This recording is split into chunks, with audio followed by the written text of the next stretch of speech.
You and I talked about an abortion a long time ago. Yeah. That was like 3 or 4 years ago, something like that. Yeah. 3 or 4 years ago, something like that. I was checking out this stream. I was checking out this stream. You're on Myth Vision on March 11th, and there was a couple of things that really stuck out to me. About 3 things actually. Okay. So, but my question was pretty much short, sweet. So, you said that no definition of God that you've heard is coherent, and you said that you are a hard atheist, and also that you would fall on the side of the positive belief that there is no God. So simply my question is this. Why do you taking all these things into account, why do you positively assert that there's no God?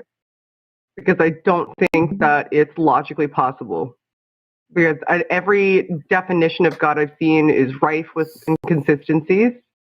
And when you take it one step further and try to make it comport with a religious belief system, then those inconsistencies multiply Yeah, that's to the a point bogus that response. I don't That's total even garbage. understand what somebody means when they attempt to define a God. And if somebody could define a God in such a way that it was logically consistent, I would be forced to believe it as a result. She's just regurgitating what she said on Myth Vision.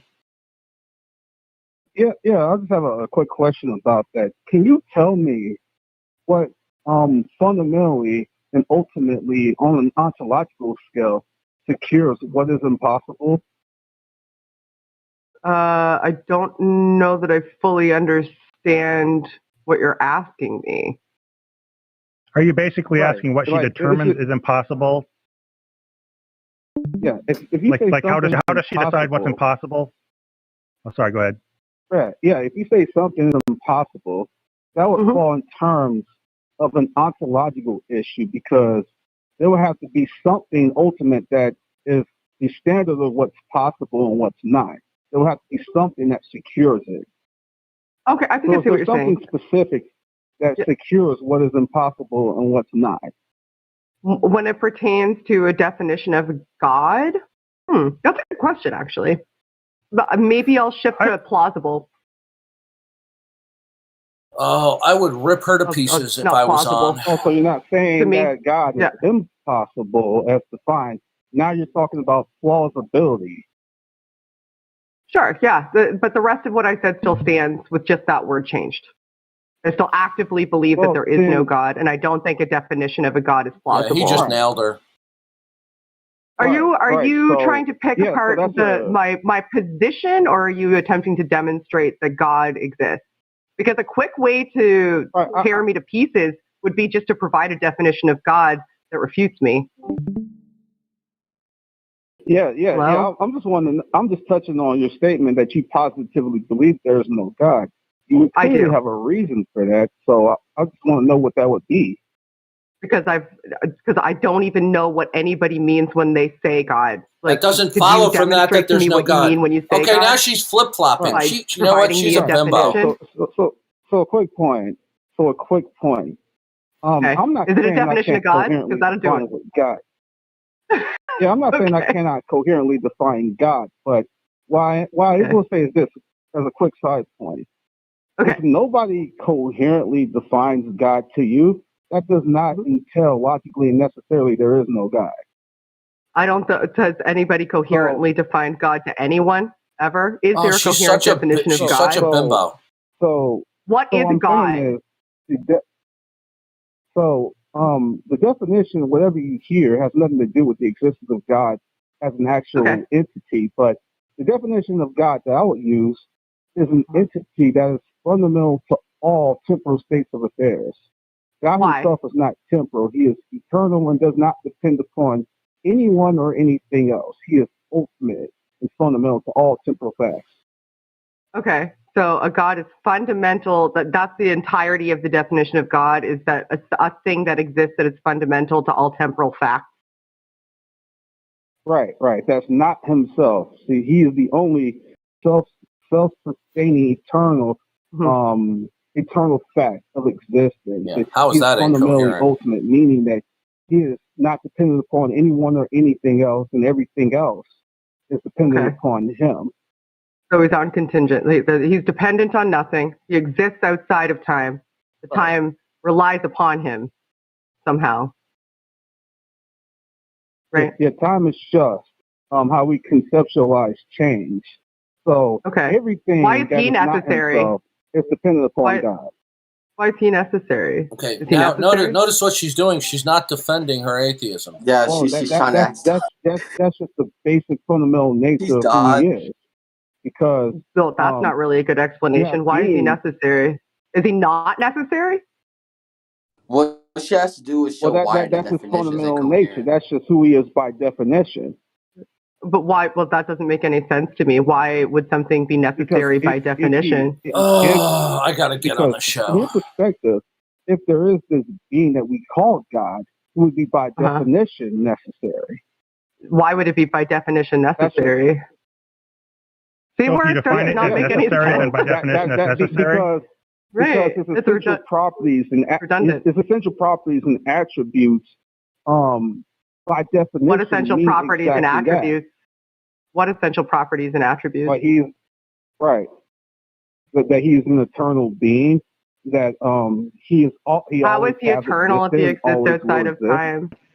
Okay, so he exists outside of time, and he's always existed. Yeah, this is but classic. That doesn't make him necessary. Could something exist outside of time that always existed that isn't necessary? Well, logically, see if I was calling him, this wouldn't happen. Because there is no other factors that require him to be. He's just self-contained. Here's what it's called. I say he possesses aseity, necessarily self-contained. The mistake Tomlock's doing here is he's not giving a minimalist definition of God and then asking her to show how that's false. You didn't even answer the question. You see, he's fallen prey to them putting him on the defensive. Non-temporal that could be not necessary. And you just said, well, but he's necessary because I've assigned him these attributes, and one of the attributes I've assigned him is necessary. You haven't demonstrated why he's necessary. Well, he just defined it. Well, I've given you his essential attributes. Like if something is a temporal being, how did you determine what the essential attributes were? Hold on, just real quick. If something is a temporal being, it would depend upon something else. It would be dependent. It would be a contingent entity. If something is not a temporal being, you see how he's being rabbit trailed. Logical necessity that being would be definitionally not dependent and necessary. Tom needs to be like, yo, something being not dependent means that it's necessary. Isn't necessary. A contingent being is temporal. A non-contingent being like God is necessary, fundamentally and definitionally. I don't accept that. You see, he's allowing them to derail. He doesn't accept what you say. You're saying non-temporal being exists, so a being exists outside of reality as we know it. And the also question is, necessary. how does she instantiate her not God worldview? That you've provided thus far is that you see, she turned the tables on him, and then an assertion that it's necessary. Well, and then nothing follows from that. Why did it create that? I've given you his essential properties and attributes, and you still have a claim laid on the table that I haven't heard an answer for. Why you positively believe there's no God? Because none of this is making any sense to me. You still haven't provided a definition that makes sense to me. The fact that something. Oh my God, she's such a big I think there's one other thing. If I can step in. Wait a second. Didn't you hear me say earlier that I've waited a lot of seconds even so in far. the case that nobody gives you a coherent definition of God, that does not mean that there is no God. Sure, I already conceded that. That's an unrelated issue. But I did give you a coherent definition. She's of God. a moron. Whether you accept it or not is beside the point. You didn't give me a coherent definition of God. I gave you a definition of God that He is fundamental to all temporal states of affairs, and that's how He is. Definitionally and logically speaking.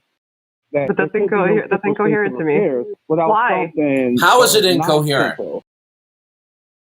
That's a vacuous statement. It's incoherent. Did she explain how it's incoherent? Yeah, you just assert it's incoherent without showing how it's incoherent. You're asserting that something that we within can't the see necessity exists of its own outside of nature. space and time, and then nothing follows from that. Well, the I mean, why like, it's still nonsense. is within the necessity of his own nature. God does not function and act. Yeah, see, as Tom any Locke has other allowed her simple to fact. distract God him is and unique derail from any him. other fact of existence. Go ahead, Doug. I agree. Yeah, what you're bringing us is just a list of theological statements that we have no reason to believe are true. Okay, That's that irrelevant. Oh, that's so irrelevant. What? Okay. Yeah, it is relevant. The issue is she believes that no God exists. We have yet to hear a case I'm for talking about that. the definition part. Like she was saying, like Anybody definition, could do like that. definition Anybody of could make incoherent, up but a she list never of like Oh, explained this why. guy is this is- All you stupid. can a description God of is something that stupid. they're all saying she has to accept exists. doesn't mean it's incoherent. Yeah, And this is why when you call in, whether you or have not to it's remain coherent, focused, and you can't whether or not allow it's them to coherent is derail up you. for They're question, totally first off. derailing the question. But let's just set aside that question. I don't care if it's coherent. Your ability to describe something coherent, anybody could describe something that's internally logically coherent if they're careful enough and refine their process of describing it. But number one, we don't have any reason to think that any of that stuff you said is true. It just shows potentially a lot of imagination. Now all he's offering describing is something. lacktheism. And second, He is not Well, you defending really that don't no want God to- exists. A lot of those traits you're giving me, They muted him. I have no reason to think that anything could be eternal, that any logical being could exist eternally, that any thinking thing could exist outside time. So I have no, What's I have your argument until what's that? What's your argument for that? That there cannot be an ultimate and eternal mind that exists removed from time, what we conceptualize as change. What is your argument for that? I'm not so sure I said that there could not be possibly Well, such Shannon a thing. did. I'm saying that I have never seen such a thing like that, so I have no reason to. See, this is why you got to remain focused. Okay? Number one, it does. He's it runs into derailing some too. logical problems. The idea of a thinking being existing outside time and thinking without a progression of time being part of that process, that yes, that might be theoretically possible. But all you can do is assert it's possible without being able to describe or defend or much less demonstrate the mechanics of how that happened. And again, so when you say outside of time, time is only how we conceptualize change. All you're telling me is God is outside how we conceptualize change. So what? I mean, that doesn't mean that you're telling me that God's outside how we conceptualize change. We don't think he's anywhere. Shannon asserts the positive belief that there is no God, and I haven't heard an argument for why that is. Because I don't have a definition. Let me give you an analogy for this. Yeah, Because she's what I Miss think is South happening Carolina, is there are all 2007. kinds of possibilities. And so what happens is when people believe in something as strongly as they believe in You see Christianity, how when they control the come up with parameters of a the very interaction, natural how they lack of completely belief in derail that, it? and maybe even something that would All of run this toward is a gradient derailment of from the being original question. actual stated non-belief. They come at them with way too many expectations and ask them to justify a very natural response that we have to a lot of things. So, for example, if I told you, do you believe in vampires? It's hard to listen to Zod maybe talk. you lack This guy belief is so in it. stupid. Yeah. Maybe you can't. This is just monologuing. conclusively It's say not there's addressing a the vampire out there issue. flying around This is somewhere just that their I've never usual observed. atheist script. It's not Maybe addressing somebody the could question. build a very coherent set of attributes of vampires that's totally cohesive. It totally makes sense. Sure, it includes things like it can exist eternally. It needs blood to survive. It can't be in sunlight. It has a problem with crosses. Notice this is just a wall of words. They're running the clock I've out. never seen anything that behaves like that. Now, you could say, why are you asserting that nothing This is all an enemy winning a performance, a pretense that they're addressing the question, and they're not. This is just Charlie Brown's teacher talking. So to that extent, me saying I have a positive non-belief in vampires, if you really want to dig down to the nitty-gritty, could seem a little like an unjustified position. But I've never seen anything like that in my life. It smacks of having been made up by people. Notice that they're going to their usual atheist script. They're not addressing the question. Shannon took positive atheism. There is no God. The fact that she hasn't heard a coherent explanation from God doesn't mean that there is no God, okay? So she flips and flaps between positive atheism, that there is no God, and then she goes to atheism. Atheism is not the same thing as positive atheism. So she flipped and she flopped. She's a bimbo. So far, what's your actual definition of what's possible? You're basically bringing too much baggage into a very natural reaction to something somebody has never seen, has no reason to think is plausible. And you see how they run the clock out on you? Vampires might even have might have a stated belief that they don't exist, just because their property I haven't seems heard anything so of substance out of this guy yet. No, neither from her. Perfectly okay that we have that same lack of belief in God, even if we call it a stated non-belief. So I think that I have a question. There's way too. I mean, even if somebody says define. Yeah, what he's doing is he's giving a community college lecture. He's not addressing the question. Vampire doesn't mean there's one out there. Well, great. What am I supposed to do with that? Like, there's a lot of expectations of non-believers here that would be absurd if applied to any other situation, and there's a reason they'd be absurd if applied to any other situation, which is that this guy it just belies our natural response to things we haven't believed. And so, yeah, it makes you want to cut your throat. Nitpick that to the point it does is because belief in this one particular thing has taken such a prevalent hold in. So you notice how she flipped and she flopped. She made a positive statement for atheism. Then when it came time for her to defend that there is no God, then she flipped to atheism, okay? That, every definition I've heard is not coherent. I haven't heard a coherent definition. Okay, fine. It doesn't mean that there's no God, okay? She hasn't even told us why the definition that she doesn't like is it not isn't the case that coherent. both of those propositions require justification? What do you mean by God? Okay. Before we even go down that route, let's. You should just simply say, God is that which is fundamental and is the source of possibility and is a mind. Analogy: if somebody actively asserts there are vampires and you actively assert there are not, this is a category error. Would you see? This is a complete category error, and it's a non sequitur. And maybe the one person's active belief that there aren't. You see how they dominate the conversation and they railroad you off from the original topic? This is what they do. She has the positive belief that there is no God. Now I haven't heard of argument for why there is no God. I'm still haven't heard. What do you mean by God? I've defined God multiple times. Yeah. What definition did I give you? Please something that exists outside of temporal reality. Say that again. I'm sorry. Something that exists outside of time. Something that exists outside of temporal reality and is evidently this necessary atheism by is definition. just a little game that they're playing. She's lying. Okay, is that all I said? Yep. Because I stopped at necessary by definition, because then you just started saying a bunch of stuff that I don't think justifies that. Now, what else did I say about the properties of God when I define them? I don't know. I don't remember. Stop arguing about the definition of They basically kind of just like concede that like they can't show a definition incoherent, basically. Okay, so I think you need to listen a bit more carefefully. So I think that you need to watch your tone with me. Antonio, you and I have had a decent relationship. No, I will not.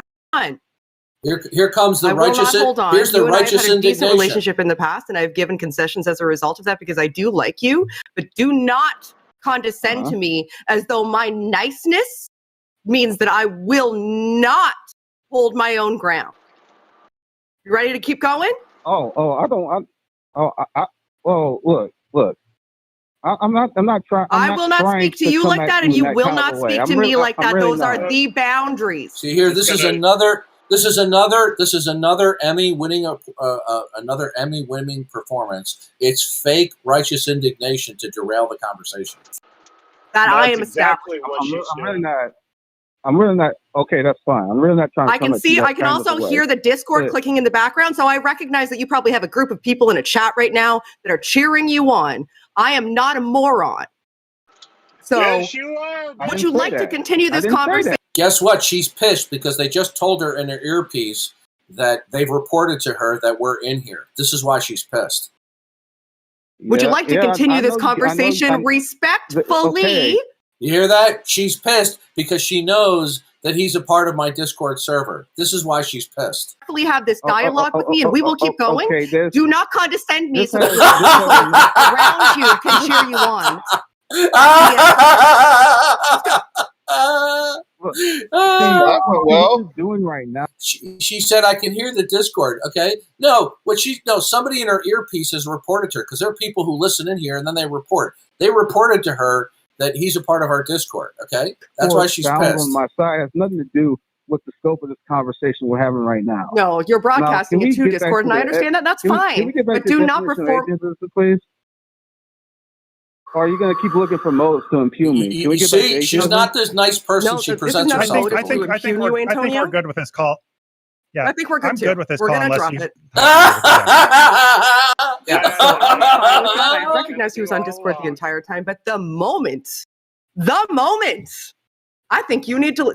Nope, sorry. I understand that you probably have a group of people on your Discord that are cheering you on right now as you own me. And that's fine. I don't care what they think, but I will hold my grounds. If you speak to me in a disrespectful manner, this is all an act. Especially if you are doing it performatively, I have no respect for that, and will never. Hi, Discord. Ready to take another call? This is all an act. Let's talk to Min. Okay, so how do you think I did? Okay. You got a B-. Okay. You allowed her to railroad you down semi-related rabbit trails, okay? And which is, it's understandable, okay? Because when you're calling in, anytime you call in, you're going to get nervous, okay? And it's easy to get distracted. You know, they control the scope of the conversation. But that outrage that she just gave you was fake, okay? The reason why she did it is because somebody told her in her earpiece, okay? There's people in here, there's at least one or two people in here that are reporting, okay? Or, oh no, you know what it is? This is being streamed on YouTube as well, okay? So somebody reported to her that our YouTube and I'm in this channel and that you're a part of this Discord server, right? So and once it was reported to her what was going on, then she decided she no longer wanted to talk with you. So what she gave you, she tried to take something that you said and then to blow it out of proportion with this fake outrage. This was a phony act. This was fake righteous indignation. It was in order to get rid of you. So what did you think about the motive mining point? I missed that part. Yeah. I accidentally clicked on a wrong button and it switched to another channel, and I didn't hear that part. Yeah, I threw that in at the end there before they disconnected me. But the thing is, I understand what you're saying about the rabbit trailing. I was just trying to,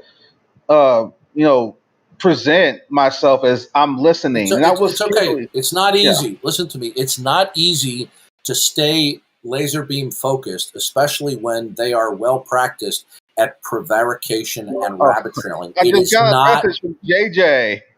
What's that? I got a message from JJ. He said you got busted. We didn't get busted about. What do you mean we got busted? We didn't get busted about anything. We're not. Listen, if we were trying to hide the fact that we were listening in and we were streaming this, we wouldn't have streamed it. We're not trying to hide anything. No. Okay. Not at all. There's nothing to be busted.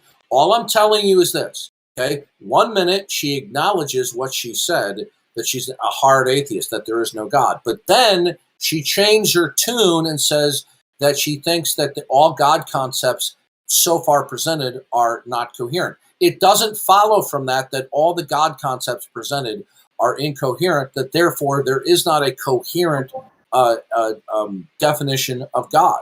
Okay? Her position is that there is no God, period. But because she couldn't defend that, then she switched to her atheism or theological non-cognitivism, saying, oh, I want a coherent definition of God. And that's when you went for the worm on the hook.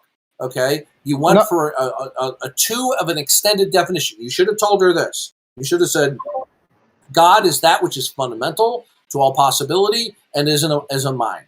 Okay, and then I that's defined it. it multiple times for her. She Did you hear doesn't that? care. Look, they're not. I know they're not. Look, she's not an honest person. Neither is this guy. He just monologue. Right now, when you say there is no God, okay, that includes all God concepts that she's familiar with and ones that she's not. Okay, so she baited and she switched. Bait and switch. There is no God. Period. Okay, but then she says, well, all the God concepts I've heard so far are not coherent. Well, first of all, that's a bunch of crap. That's just rhetoric, right?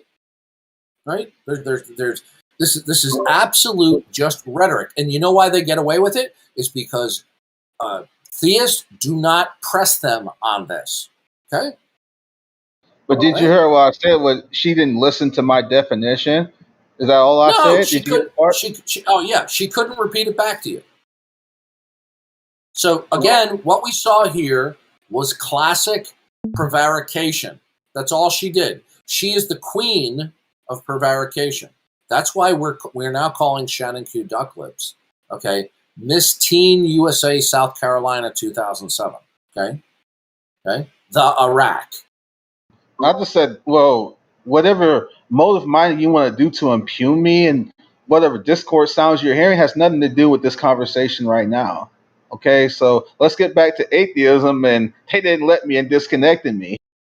Yeah, so in other words, somebody reported to her either on her screen or in her earpiece that you're from a Discord server, and that it was also that this server was also streaming what we're saying in here and this video to another YouTube channel. Okay, and what you saw there, it was not. She wasn't really outraged.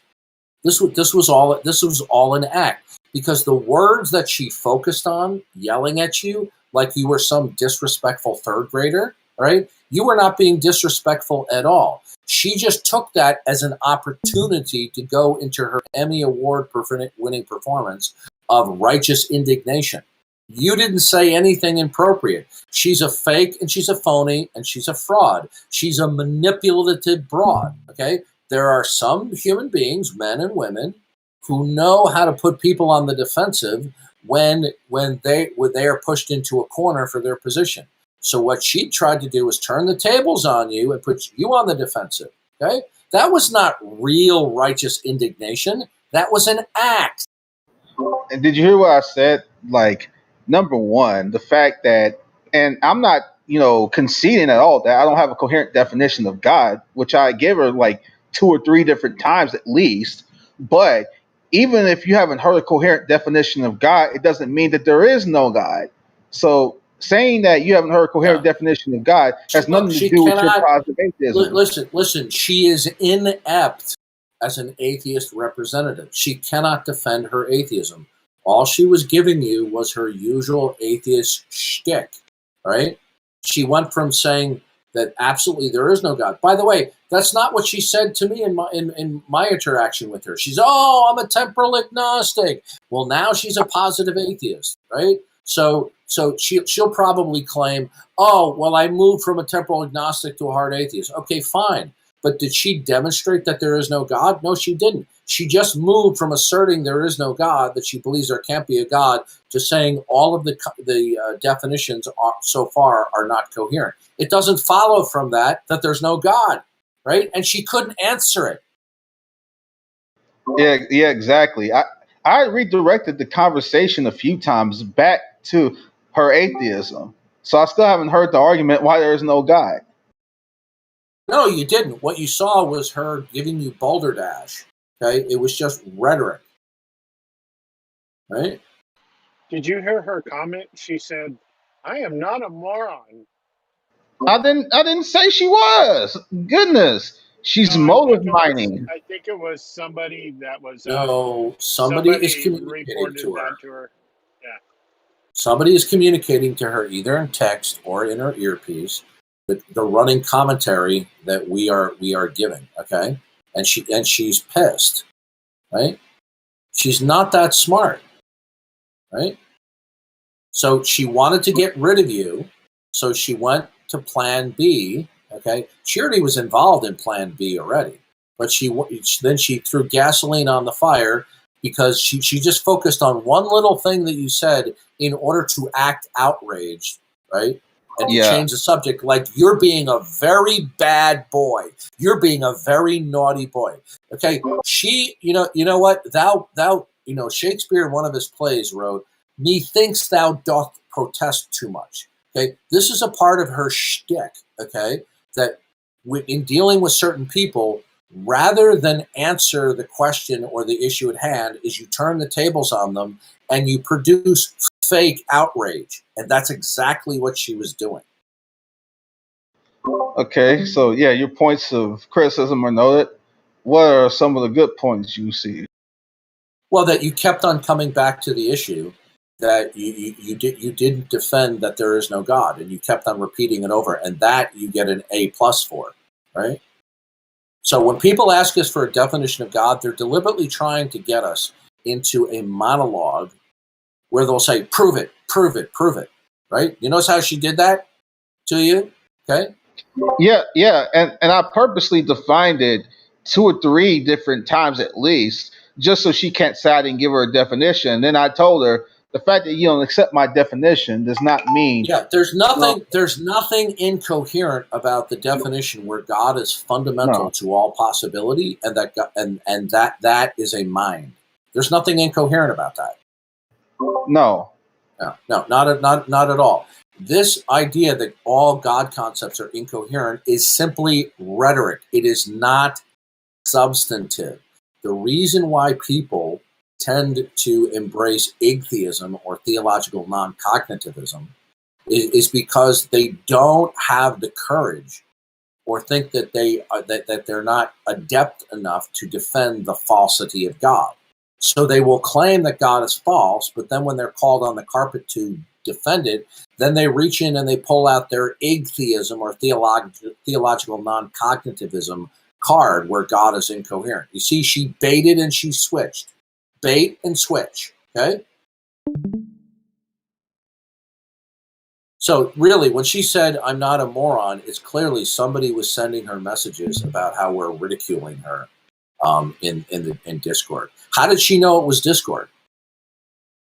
I think when people exit and leave the room, she heard the doo. She heard those sounds through my phone. Yeah, it's not that. I didn't hear it that clearly. No, listen to me.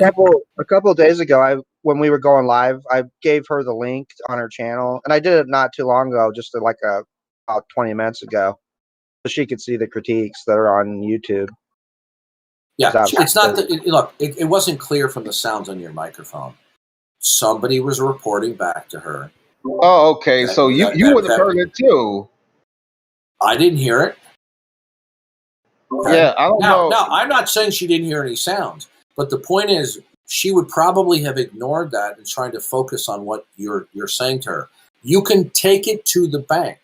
Somebody either communicated to her in her earpiece or on the computer in front of her that there's a Discord live stream of Darth Dawkins groupies, okay, from their point of view, and that you are from that Discord server and we're live streaming it, okay? That's why she immediately switched to the fake outrage, right? I think I might have missed that when I said she wasn't paying attention. She wasn't. Do you think I missed up in bringing that up, or should I just have... This is why you have to stay focused like a laser beam and keep your responses very circumspect. God is that which is fundamental, and is the source of all possibility and is a mind, okay? Because then how do they say that's incoherent? They can't. But like I said to you, I'm going to repeat it again. I'm going to repeat it again so everyone in here hears it, everyone on YouTube, all right? She baited and she switched, right? She said that she's a hard atheist. No God can exist.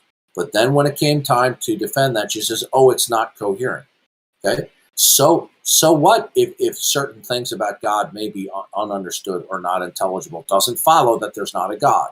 Atheism and theological non-cognitivism, when it is presented as a reasoning against theism, is rarely carefully thought through.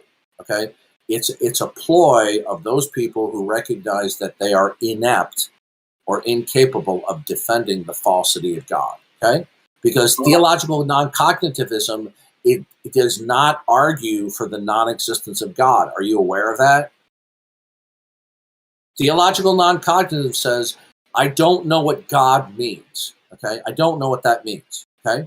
It doesn't make sense to me. Theological non-cognitivism does not say there is no God. It says, I don't know what God means. So when you ask her to defend how there is no God, she immediately shifted to theological non-cognitivism. Which I don't care about, because you can talk about you don't know what God means. That's not an answer. Yeah, you can't say you don't know what God means and say that there's positively no God. That doesn't even make any sense. This just goes to show you how incredibly inept she is as an atheist representative and an atheist activist as she presents herself, right? Saying that God does not exist because there's no coherent definition of God is itself incoherent. You understand that? Saying that God does not and cannot exist because every definition of God you've heard so far is not coherent. That's a non sequitur. It doesn't follow then that there's no God. Okay? Okay? So atheism is more of an autobiographical statement. Okay? It's more of a statement of personal psychology. So she did not defend the position of the falsity of God. That. And I could provide that for others. Now, that was something that was innate in me. And is it innate? No, she's not that smart. Okay. The problem is, Tom, like when you call into these shows, it takes practice, because these people are well practiced as prevaricators. They stay focused, and you came back to the point over and over again. But you see, this is why you generally have to ignore their questions, because their questions are usually designed to rabbit trail. Yeah, I was keeping that in mind. That's why I quickly defined it and got back to the question several times. What were the words again that she did her phony outrage on? You said keep in mind or something like that? Yeah, I was just saying that she wasn't paying attention. No, and there was some other phrase that you said that she became all irate for, and it was phony. Oh man, I'll have to go back and listen to it again. Yeah, we'll have to go back and listen to it. All I can tell you is you can take it to the bank that this outrage was fake and phony. Just like when she became outraged when Otangelo made her boyfriend Paulo Gia look like a deer in the headlights. Then she turned on the fake outrage there. This is a little actress performance on her part, just like she was doing an actress performance with me when she went, "Oh, I see what you're doing," right? She is not she's not a skilled debater. She is not smart at presenting atheism. In fact, she's quite inept. But what she is adept at is prevaricating. She is a prevaricator. Well, she told me not to be condescending, and Shannon is condescending in every interaction she has with the theist. Yep. Yeah, you were not disrespectful in any sense. This was totally fake on her part. This was to derail the conversation further and try to, virtue signaling, that she's the righteous school teacher and you're the disrespectful student. You weren't disrespectful. You weren't rude. Okay. And by the way, one of the tactics that they employ all the time is they run the clock out. They really don't want to have a back and forth dialogue. They just want you to talk for a little bit, and then they want to monologue and run the clock out. And that's exactly what they did. The conversation we're going to do a review of this. We're going to do a review of this tomorrow. But listen, I will say it again. You can take this to the bank. The outrage was fake.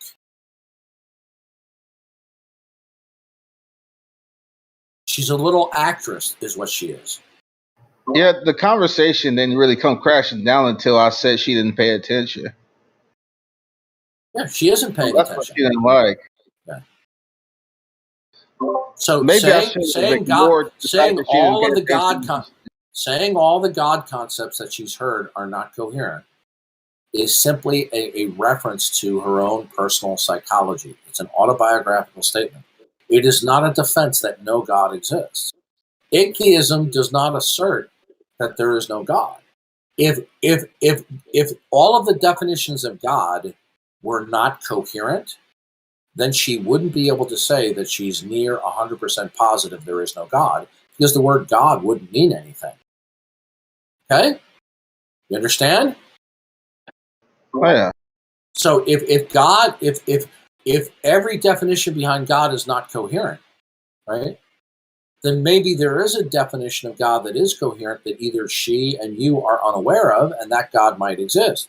It doesn't follow that the fact that the definition she's been given, that she claims that they're not coherent. It doesn't follow from that there is not a God, and that the definition of that God would therefore be incoherent. It doesn't follow. What she was saying is an absolute non sequitur.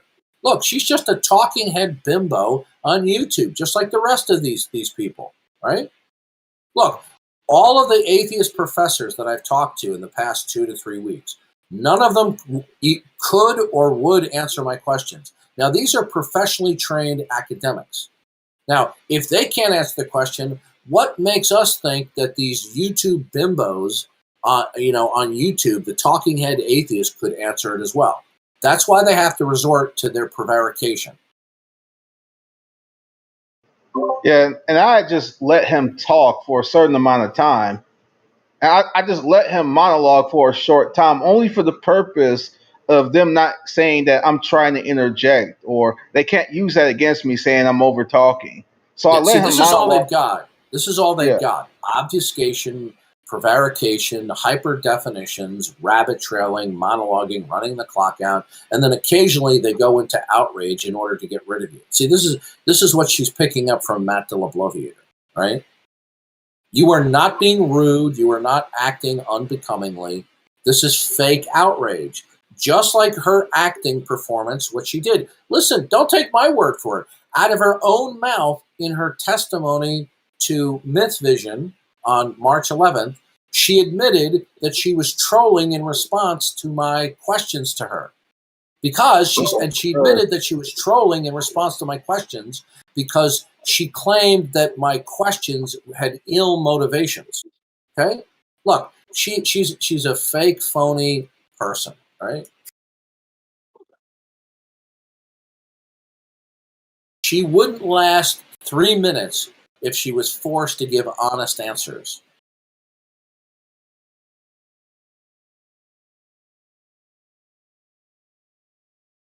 Yeah, I don't think she was listening to me, because she gave some piss poor, diluted, truncated definition of God that I stipulated, and then I just asked her, "Is that all I said?" That's not all I said. That's really not the whole, removed from time or not dependent upon time or something like that. Whatever she was touching on, that's not even essential to the definition I was giving. That's not really even the definition for God. That's just talking about the state God is in. That is not my definition for God. So she wasn't even really listening. I don't feel like. Yeah. Okay. Well, truth speller. Okay. Thank you for deleting that slanderous remark by AT2 Productions. Yeah. Okay. Basically, what he did here, he's simply repeating a vicious, false rumor spread by some of the most low-life atheists on the internet, which is not true. Ban A2 Productions from posting again. Okay, if you're going to repeat rumors that slander and defame me, then you're not going to post on this channel. Yeah, just ban them from the site. Okay. If they criticize me, don't ban them. They're more than welcome to criticize. Okay, right? Or if they're giving out what they think is personal identification, like I like turtles is giving out what he thinks is my personal identification. Okay, ban that person. Right? I was able to hide them from the channel. I don't know. I think that means they won't be able to be seen anymore. Okay, but yeah, all right. I'm not able to ban. I don't think. See, this is what they're left with. You see, This is what these atheists are left with. The vast majority of internet atheists are simply trolls. They lack the intelligence, and they're just simply motivated by emotion, right? They can't. Yeah, would you do me a favor? Would you ban I Like Turtles, please? Get rid of them, okay? If you're going to slander, if you're going to give out information you think is mine, you're gone.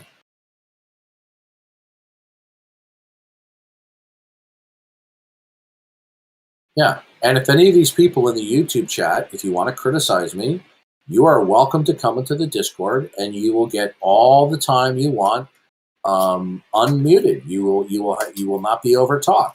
But you guys are just a bunch of gutless cowards and trolls. Okay. Look, they troll in the text chat, and basically they were trolling you, Tonlock. Yep, precisely. Look, I'll say this again for the YouTube audience. Appealing to theological non-cognitivism is not a defense that there is no God. Because Shannon Q is inept in defending the falsity of God. She has the debating skills in terms of, for atheism, that of a 15 or 16-year-old. Okay?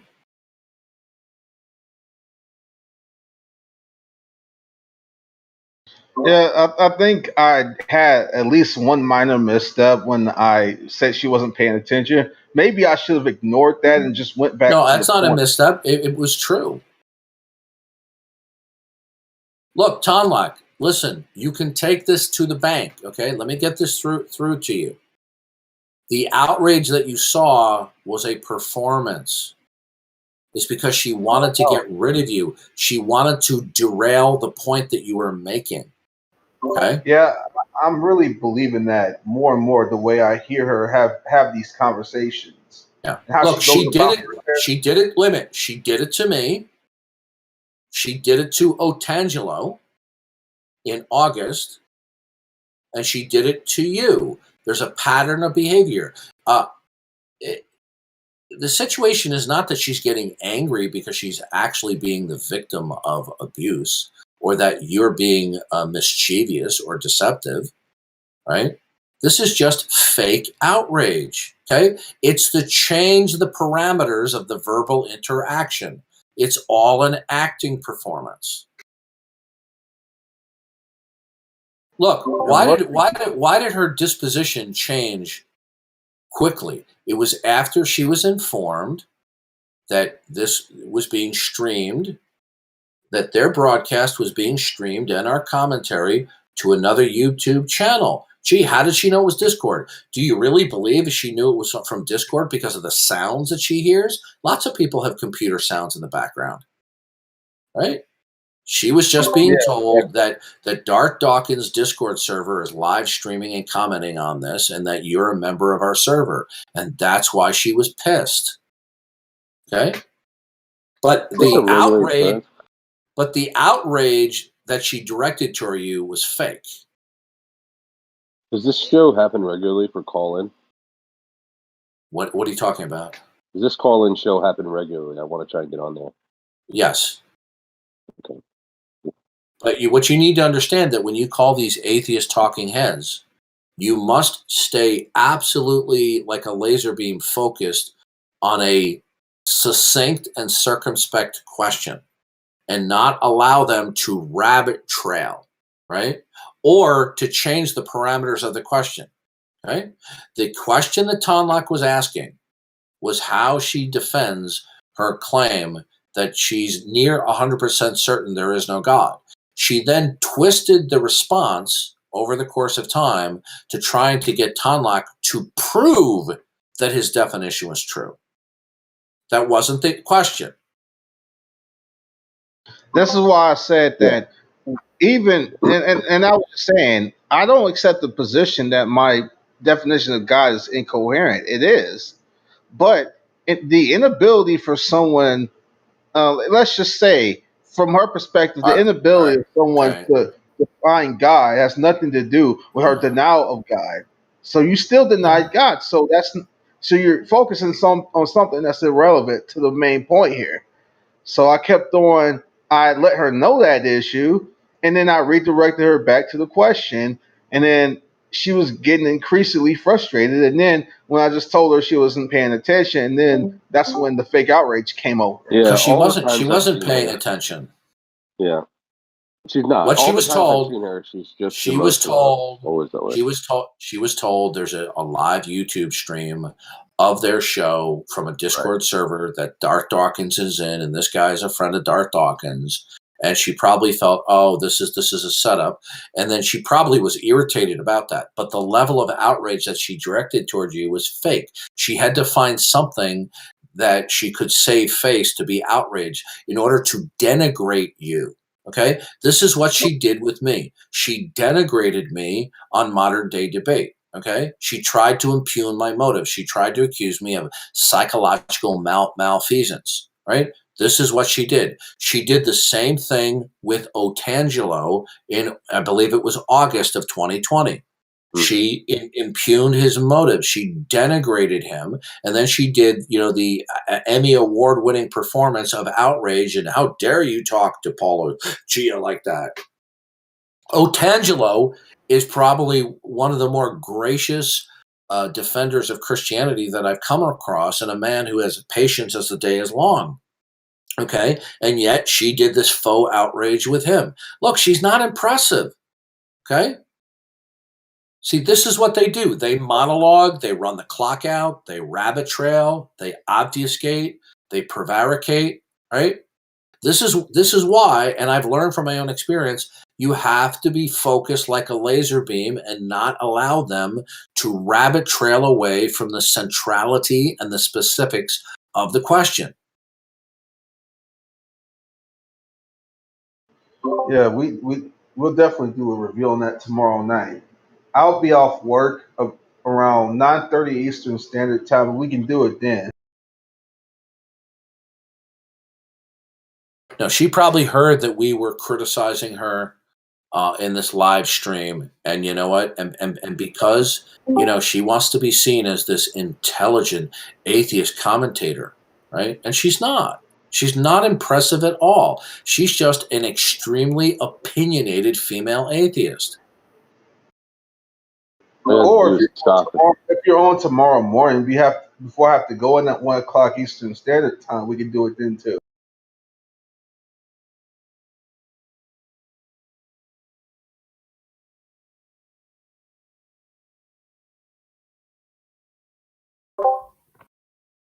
But I was nothing but nice to her. I just said she wasn't paying attention, and then she just flies off the handle. I mean, really, Shannon, come on. Well, welcome to the Shannon Q Miss South Carolina Teen USA 2007. Her comment where she said that I'm not a moron, it made me think of Fredo. Yeah, but wait a minute. But why did she say that? You didn't say anything about that. She was probably told that we were calling her a moron. Okay.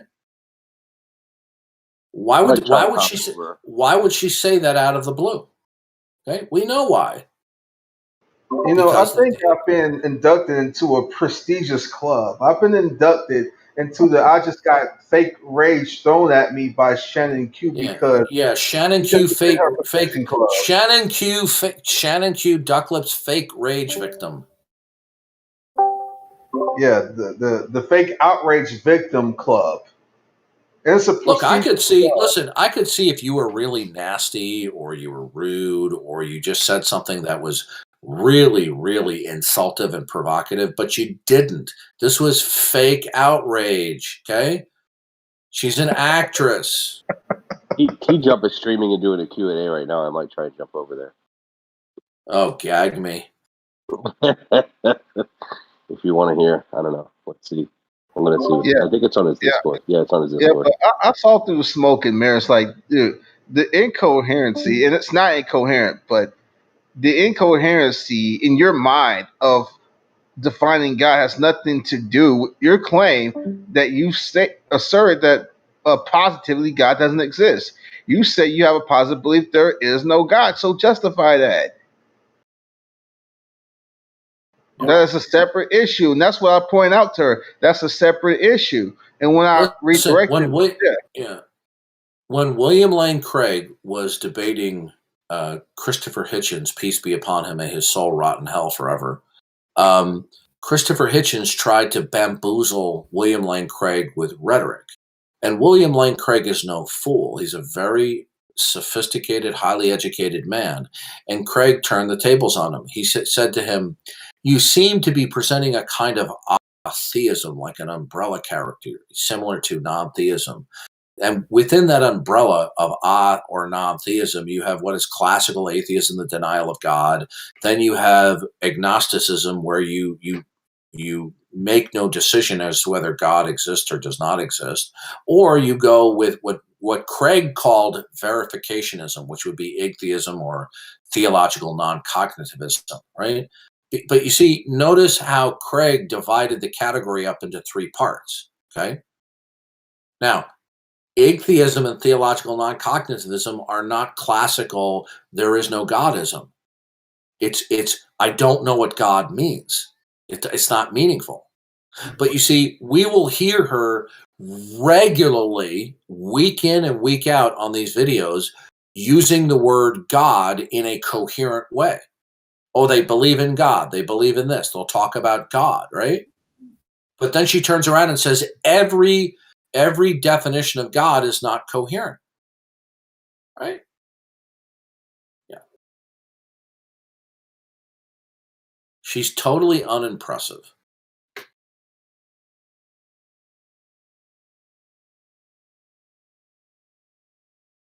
Look, she basically tapped out when I started to question her on her atheism and her worldview. And rather than run away, like a scared Girl Scout, what did she do? She went into her acting routine, trying to impugn me and malign me, right? And accuse me of all sorts of psychological malfeasance. This is what she does. Yeah. If you listen to the tail end of that conversation, I brought up the motive mining point. So I said that right before she disconnected me. Yeah. Simon, what does it mean that on your tags you're a Christian and an atheist? Oh, we had this conversation last night. Oh, okay. If you've already had it, then fine. I was just wondering if this guy was new to the server. Well, he was just saying last night that he grew up in I guess, a nominally Christian, and he has certain Christian principles that he holds to, but he retains his atheism. So he has both tags. That doesn't make any sense.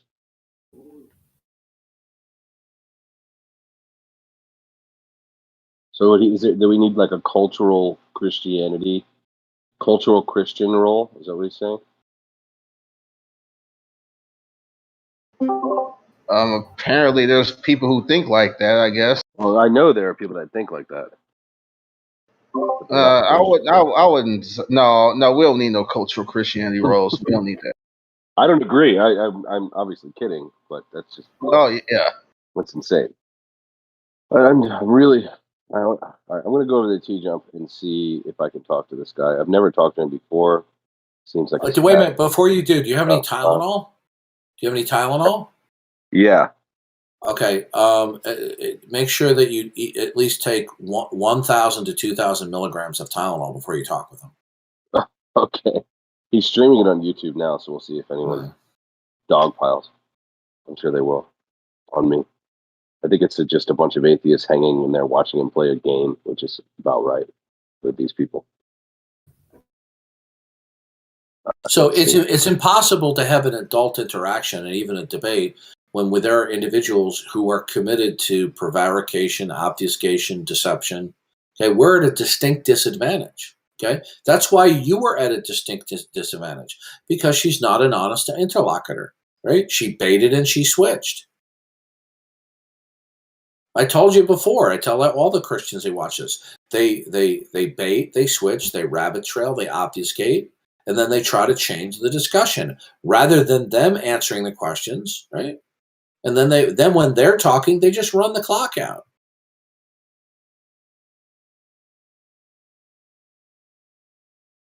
Did you say you were going to try to call in? I did. I kept on getting a busy signal. Maybe the line was full. Your number was blocked. Who knows? It probably because it was probably full.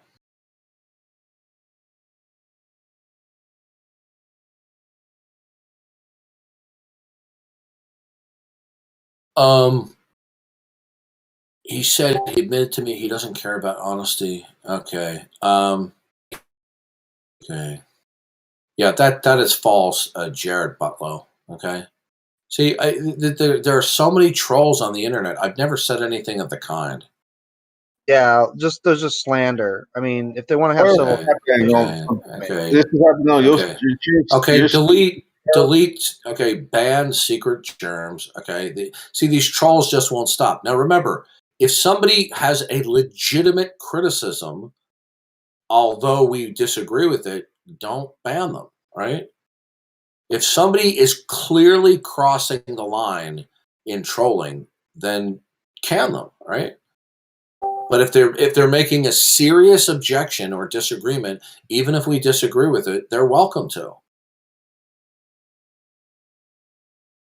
There's already comments on the video.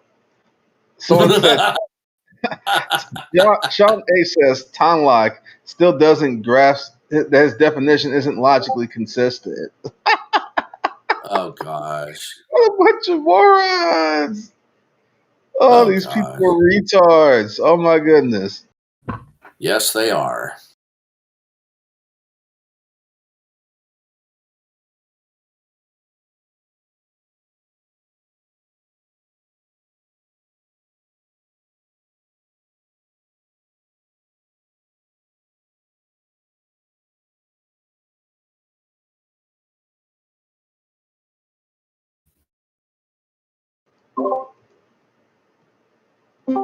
So where are these trolling comments happening? What stream is it?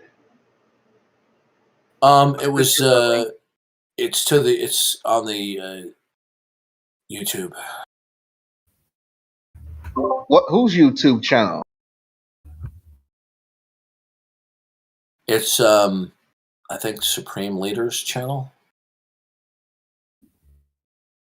It's Supreme Leader Streams. Oh, I just got it. Thanks, man. No problem.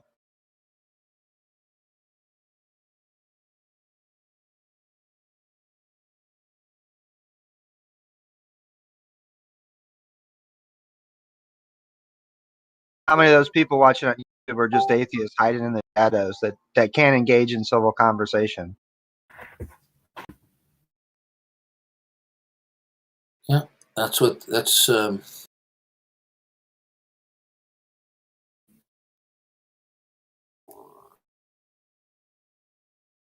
Well, welcome to that club where you've been Shannon Q Duck Lips trolled. Okay, it's a very exclusive. It's a very exclusive club. She was getting ready to say that you were mansplaining to her. It was going to come out.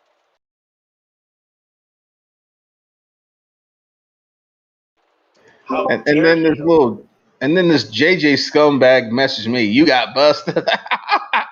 No, wait a minute. There was nothing. Listen, there's nothing to be busted about because we weren't hiding the fact that we were streaming it. No. And are we so dumb to think that if we're doing a running commentary in here, that there are not one or two atheists in here who are broadcasting that audio to their Discord stream? I mean, do they think how dumb we are? Yeah, we say it all the time that there are people in here who could be secretly recording and watching us. We know this. We're not dumb. And I said it clearly, without hiding anything, that I was going to call the show.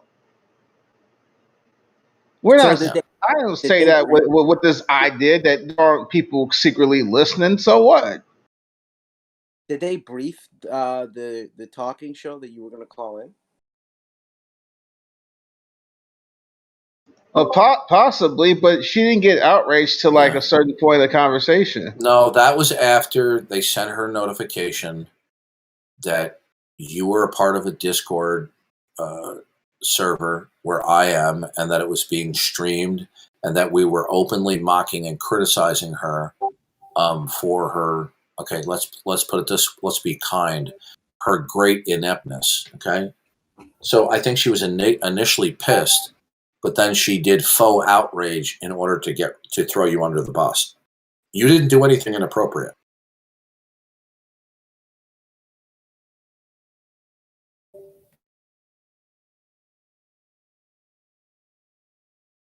So yeah, they get stream and have their atheist group cheer them on, but when we do it, it's a problem. Well, she's also pissed because I openly and regularly criticize her, and that gets back to her. You know, people provide links to her. They know that I refer to her, and other people refer to her as Shannon Q Duck Lips. Okay, we're not making fun of her God-given features. We're making fun of her stupid puckered lips imitating Kim Kardashian. And anyways, it makes no sense for us to record the stream and stream it on YouTube anyways, because it belongs to someone else as their content. It'll get a copyright strike on it.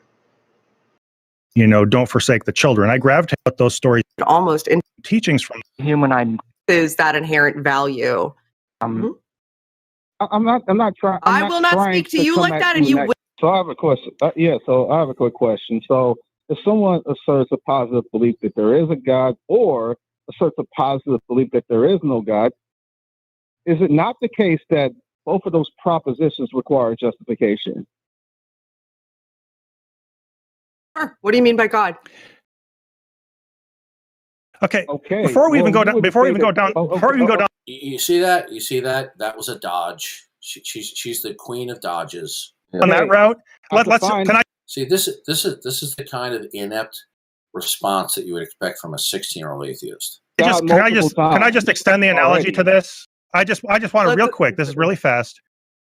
Just to extend the analogy, if somebody actively asserts there are the person, the one. Go ahead. I mean by God. I've defined God multiple times in this conversation. What definition did I give you? Please. Something that exists outside of temporal reality. Say that again. I'm sorry. Something that exists outside of time. Something that exists outside of temporal reality and is evidently necessary by definition. Okay, is that all I said? Yep. Because I stopped at necessary by definition, because then you just started saying a bunch of stuff that I don't think justifies that. Now, what else did I say about the properties of God when I define them? I don't know. See, now you've got her cornered because she wasn't paying attention. You see, they don't really focus on what you're saying. They will listen to the extent where then they have to go into their mental filing cabinet of what atheist shtick or script or catchphrases, platitudes, or cliches they're going to throw out. Okay? I don't remember. Okay, so I think you need to listen a bit more carefully. So I think that you need to watch your tone with me. Okay. I think you need to listen more carefully was not an insult. She just admitted that she didn't remember. Okay. Okay. Now, what happened was she just got exposed for being an online bimbo. Okay. If you're going to do a show, then you need to listen carefully. Right now, you made a good point. I think you need to listen more carefully, and she admitted that she wasn't basically listening carefully. Now comes the fake outrage, like she's the school teacher in 3rd grade. Antonio, you and I have had a decent relationship. No, I will not. I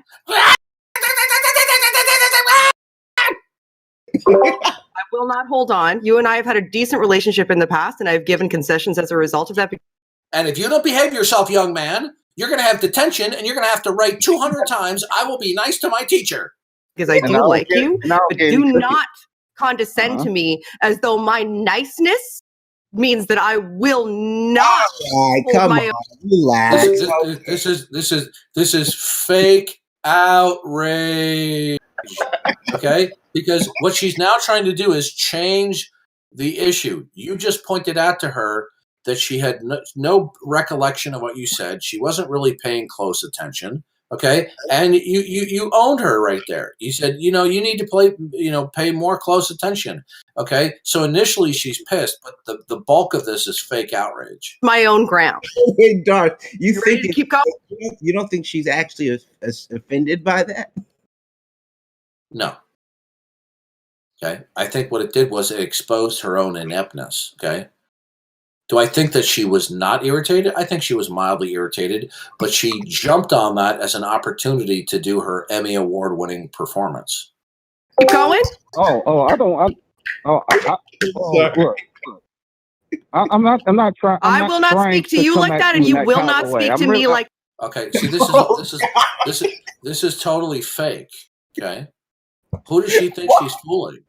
Why is she giving an Oscar? All you just simply said, I think you need to pay more close attention to what I said. Okay, Darth, why is she giving an Academy Award-winning performance? No, I said an Emmy Award-winning performance. She would.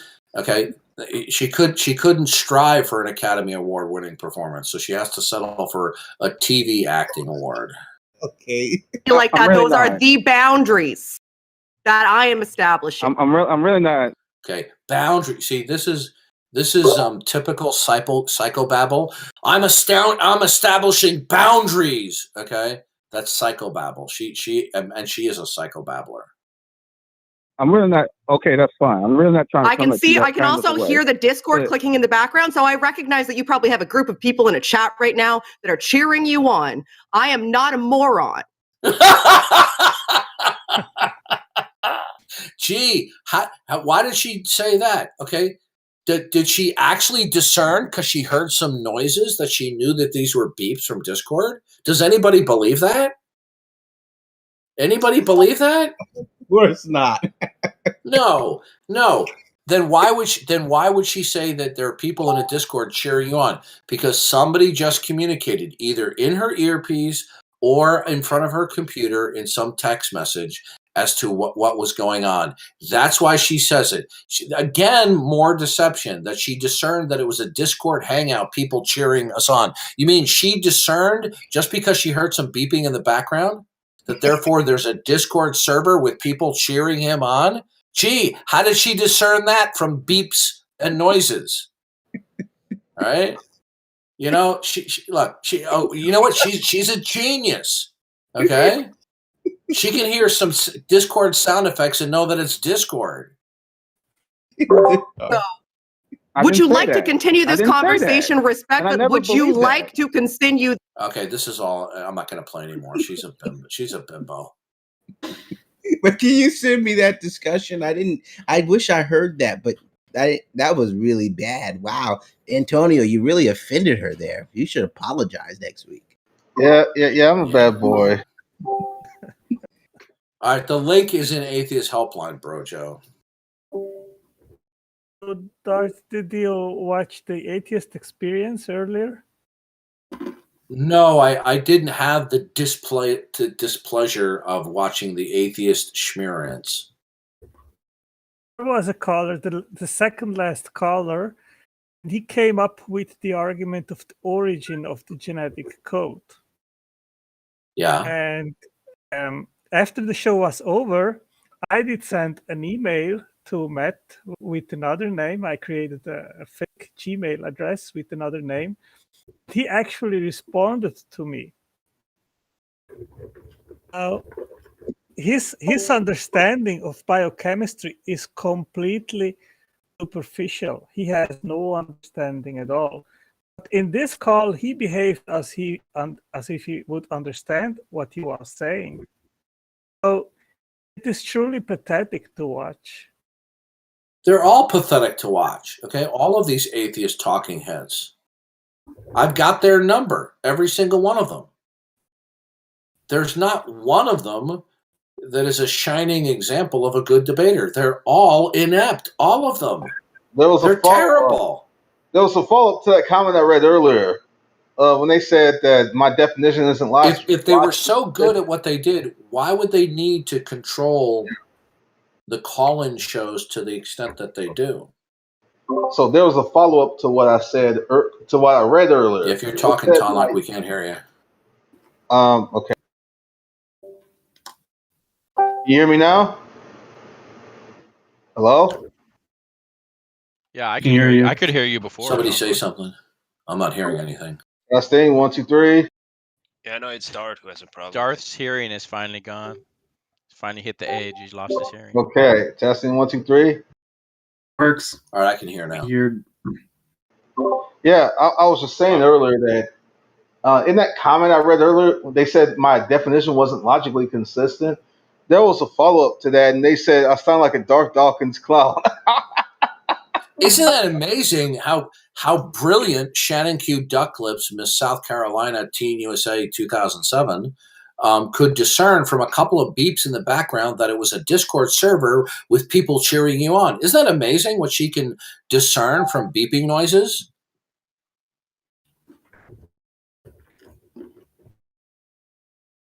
Yeah, that's a brilliant stellar analysis. Well, I'm thankful that you were able to talk to her for as long as you did, that you guys have a good relationship. So now you just need now you see what a phony she is. What happened? I didn't hear. Oh, Shannon Q. Ducklips, Miss Teen USA South Carolina 2007, she melted down on Tonlock because somebody sent a communication to her, either in text or in her earpiece, that toward the tail end of Tonlock talking with her, that he was a part of a Discord group that was live streaming the interaction, and we were making commentary and ridiculing her. And so she did fake outrage. Okay? Yeah, so what? Well, that was her way of getting rid of him. Now he asked her if she remembered his definition of God, and she didn't do a good representation of what Tonlock said. And toward the end, Tonlock says, "Well, you should listen more carefully, when I speak, right?" And she did her fake outrage just like she did to Otangelo back in August, right? She did the fake outrage, like she's the angry school teacher. And nobody's going to call her out on that. Those little sycophants in the comment section, no one's going to call her out on that. Now, Tonlock basically wanted her to defend her claim that she's almost 100% certain that there is no God. She then acknowledged that position, but then she prevaricated by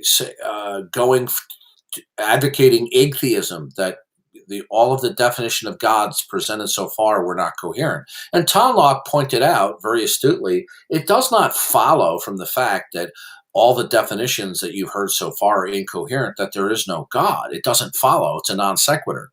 So she went from declaring classical atheism, there is no God, and then she baited and switched and went to atheism, or theological non-cognitivism, that the word God doesn't mean anything. Okay. If the word God, if the various definitions for God don't mean anything, none of them are coherent at all, then why does she use the word God so many times when she's online? It shouldn't mean anything. Exactly. It should be the equivalent of Jablu. I don't know what they're talking about. Is this some kind of YouTuber or something? Well, do you think that maybe she Shannon Q. Ducklips, Miss Teen USA South Carolina 2007, is a woman who presents herself as an intelligent atheist activist and one of the talking heads on the various atheist shows. But she's not that smart, and she's quite inept. All she has is her atheist shtick to derail the conversation whenever smart theists call in. But then somebody reported Rosie O'Donnell. Yeah, she went Rosie O'Donnell. Once somebody communicated to her that Tonlock was a part of a Discord stream and that we were live streaming it and laughing and mocking her, because she says, "I am not a moron." Well, why would she say that? Because that's the kind of comments that we were making that was being live streamed on YouTube. Okay. Do you think that she may have felt betrayed by Tonlock, so maybe it was real outrage? How was she? What did he do that betrayed her? Maybe she felt that because it was supposed to be No. What's the betrayal? No, I don't think there was, but I can understand why she may have thought that. Why would she think that? Well, I don't think she thought people were streaming the call. So no. Listen. her Q&A with Tonlock is being live streamed. If you live stream something, somebody can live stream that and do a real-time commentary. Surprise, surprise. Okay? There's no betrayal. You cannot do it on YouTube, and I got a strike doing that. Restreamed live a stream of The Godless Engineer. And they figured it out, and they denounced me on YouTube, and I got a strike. So it's not a betrayal, okay? The good thing is that on Discord you can do it without having nobody giving you a strike or something like that. So, but I told her once, and I don't think she even remembered what I said. But I told her once, and this was like 3 or 4 years ago. I told her once that we can have a civil interchange here, but once I ask you about, like, let's say things related to the abortion topic, I'm going to come at you and come at you hard. And then she had laughed, cheerfully and said, duly noted. So I didn't tell her anything in the past that I didn't say that. Stop. Yeah. Stop. You don't need to defend yourself. What you saw was her acting routine. It was a performance. Okay? You didn't do anything wrong. Okay? Oh, I'm not offering this as a defense. I'm just giving you some background information. Like, if she had remembered our conversation from years back, she would have remembered that I told her I was going to challenge her one of these days. If we ever have a conversation again. I have never seen her making any cogent or exposure of why she believes that atheism is true. No, listen. She's not a smart representative of the talking head atheists. I don't even think there are any of them that are smart. Look, there is one of the talking heads. His name is Johnny P. Angel. Now, the man is a college graduate, and he also graduated law school, and he's a professional lawyer. You don't get such a position by being stupid, right? Now, when I say they're not smart, that is not to say that they're not smart enough to graduate college or even graduate school. That some of them can. But the point is, when it comes to atheism, they're as dumb as a bag of rocks. Okay, they reason like adolescents. That's why Johnny P. Angel, who is a professional lawyer who's popped in here 2 or 3 times, refuses to carry on a conversation about atheism, yet he continues to do his talking head routine on, the sister shows of the atheist Schmerians, okay? Or the Atheist Church of Austin, okay? If he's so smart as a lawyer, why can't he come in and defend his atheism? Because he knows he's going to get clobbered, and it's not because he's going to be mistreated. Yeah, I think giving myself a bit of self-criticism and introspection, I do would say that I misstepped when she was asking me, well, how do you know that God is necessary? I shouldn't have even entertained that nonsense. Say that again? She was asking me about when I was given the basic attributes and properties of God and how I was saying that God is defined as a necessary being. Then she says, how do you know that God is necessary? I should have not entertained that question. No, what you need to do, see, whenever they ask you for a definition of God, they want you to be prolific, okay? Because then they can nitpick you to death. That's why when you give a definition of God, you have to start with the bare minimum. God is that which is fundamental to reality, to all possibility, and is a mind, okay? God is an eternal mind, the source of all things that begin to exist, okay? There's nothing incoherent about there being a mind that is in necessarily existing and eternal. Okay? Yeah, that's why I had to quickly break down the fact that God possesses aseity. And that is a coherent concept discussed in philosophy. Here's what I've learned. Through my own mistakes and listening to others. Because we have a very short window of opportunity to deal with these dirtbags, right? We have to keep our words short and sweet and I've made the mistake before. Like when I called into one time to talk heathens, I make the mistake like I'm here on Discord and I've got all the time in the world to explain things, because half the time they don't want to understand. And then what they don't understand, they're just going to ignore. And then they just reach into their little grab bag of atheist cliches, slogans, and catchphrases. That's why when we do these call-in shows, and I have to work on this as well, to keep the questions short, sweet, circumspect, and do not allow a lot of leeway for them to rabbit trail. But having said that, they will find some way to rabbit trail, because this is what they do. Okay? They are congenital prevaricators. Okay? Let me repeat that. They are congenital prevaricators. Yeah, when I start, I never start with the Christian God. And they usually try that in order that they can criticize the Bible. And I say I start with the cumulative argument for God's existence. The first question is there a God or is there no God? That's the first question. And if they ask, what is your God or the identity? And Matt Villahan we can discuss what we say to them, and you're right. We can say, if we both come to an agreement that there is a creator God, then we can discuss what extended attributes that God may or may not have. But until we come to a resolution as to what is fundamental, the source of possibility, it is extraneous and a distraction to talk about God's extended properties before we are agreed upon that there's a creator. Okay? So all we need is a minimalist definition of God. Now, when we argue for the existence of God, we are not arguing for any generic God. We're only arguing for the Christian God.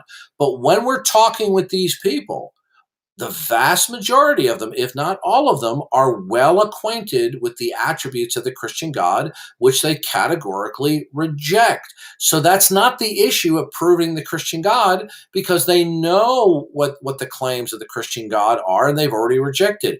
What we're doing is we're trying to discuss their atheism. Their atheism is there is no God. Okay?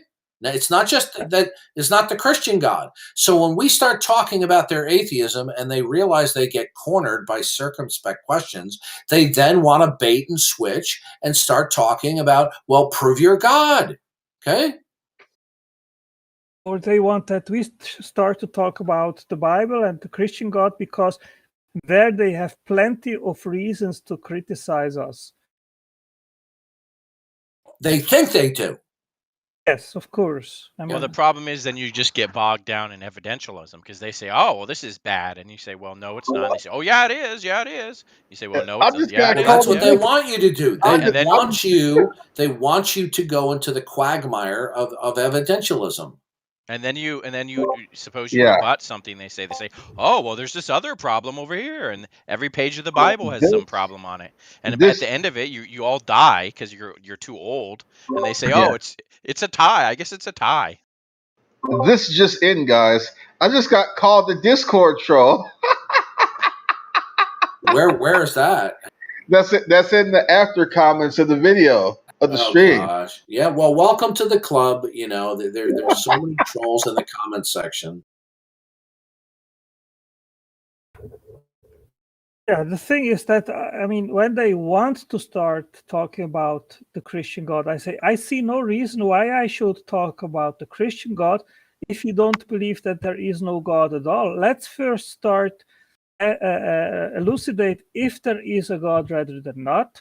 And if you eventually come to the conclusion that it is more likely that God exists rather than not, then I'd be more than happy to direct the conversation, ask which God that is the true one, and talking about my God. Somebody said that they were rewatching the stream from the start because I was so exhausting that they forgot what the previous calls were about. But listen, again, I'll say this again. You can take it to the bank. Her outrage was fake. Now, what she was pissed about is that there was a restream And those of us in Discord, and it was obviously reported that I was strongly criticizing her, and that's what she was pissed about that. But the outrage that she directed towards you was fake. Indeed.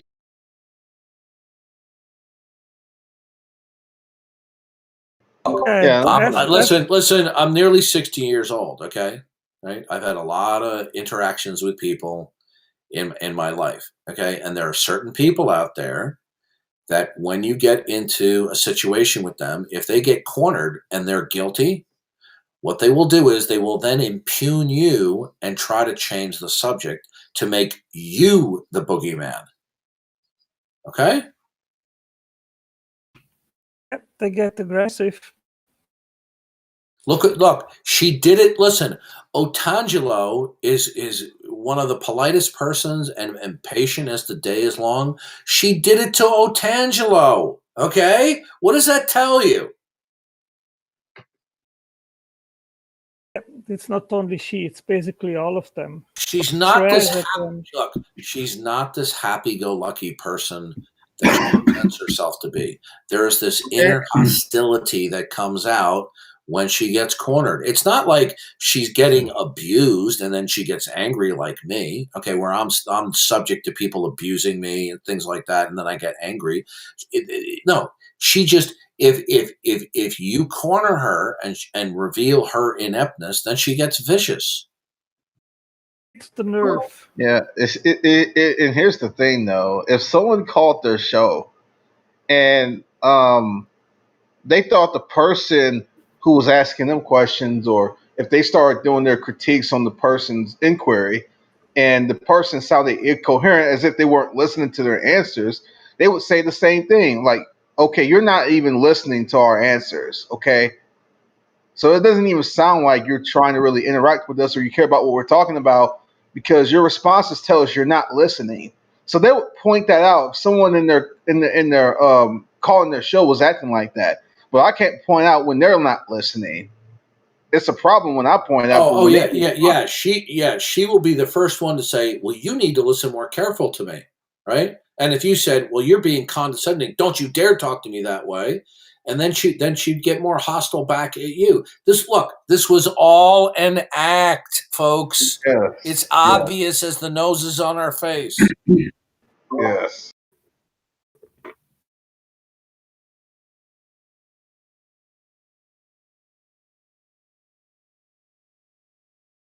You know, I'm at her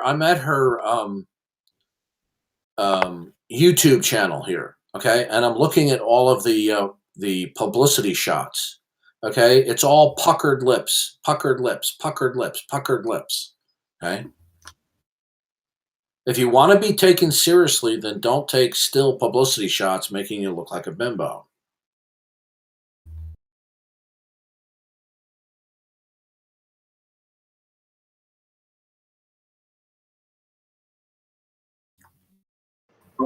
Zed had more temperament than she did, so I'll give him points for that. And Zed has a lot more temperament. He is well, I'm not going to use an angel, but he is a mensch compared to Matt Dillahunty in terms of temperament.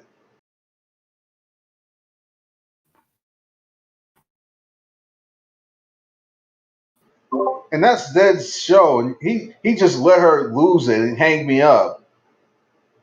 So, I mean, even though I appreciate his temperament, I feel like he just let her just take over that and just run me off the show. He didn't even stand up or anything like that. Yeah, that's tacit support. Oh, yeah, absolutely. That's a good point.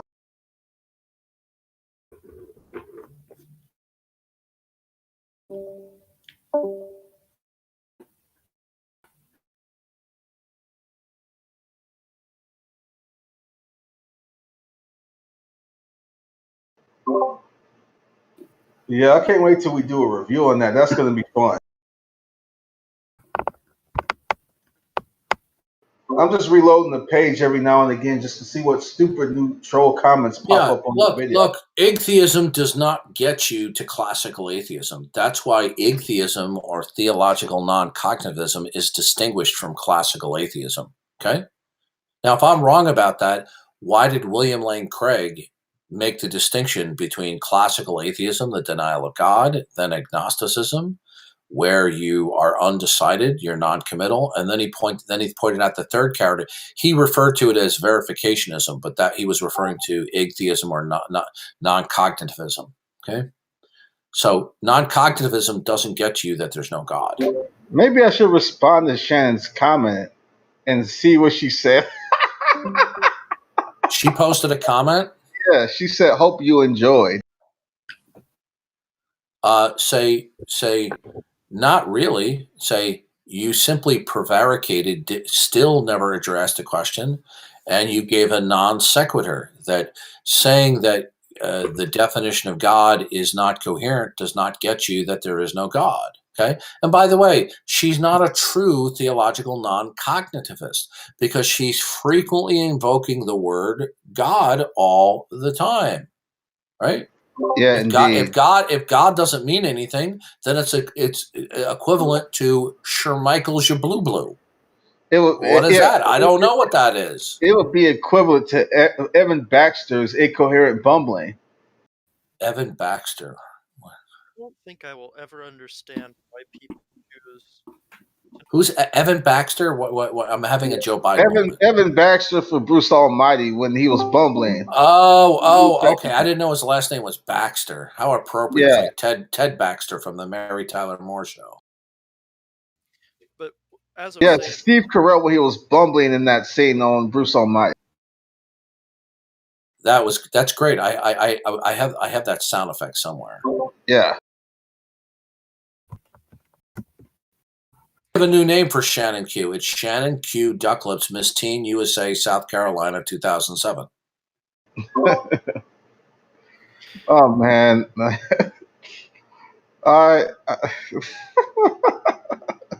it's just too funny, man. I can't stop laughing at that.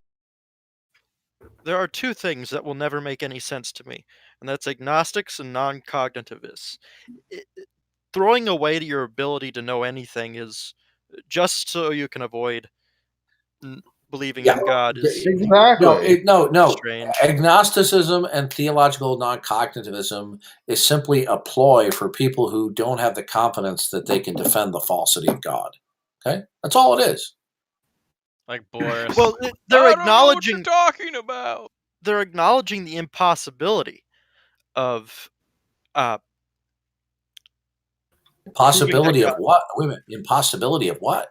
Well, they're acknowledging if God is a meaningless term, it doesn't refer to anything. Then how can they say it's impossible? Well, what I'm saying is, if they're throwing their ability to know things away, they're already acknowledging that God is a necessary precondition for logic. At that point, they've already lost the battle, and they're acknowledging that they've lost the battle. They're but not claiming yet that they don't know anything. Fly the white flag. That's not what they're saying, Goose. They're just saying the word God doesn't mean anything. Okay, we've defined the word. You can't say. Listen. It doesn't mean anything. Okay. Listen, and by the way, when they say that all the definitions of God they've heard are incoherent, they're lying. Okay.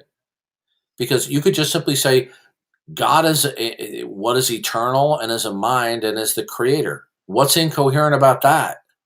Yeah, I've just listened to the stream right now, and I would have asked her, well, is an intelligence at the bottom of reality which exists eternally? What is incoherent or illogical in that definition? Yeah, excellent. That was excellent, Angela. If intelligence or a mind is what is fundamental, what is incoherent about that? Yeah, nothing. So for example, yeah. No, but you don't. It doesn't look. The reason why people adopt atheism and non-cognitivism is because they can't formally defend that God doesn't exist. It's a diversionary tactic. Look, if Shannon Q... She's very shallow. Oh, of course, yeah. Shallow Shannon Q. Thank you, Otangelo. Shallow Shannon Q, Duck Lips, if she felt that she could actually defend the falsity of God, she would do so, but she can't.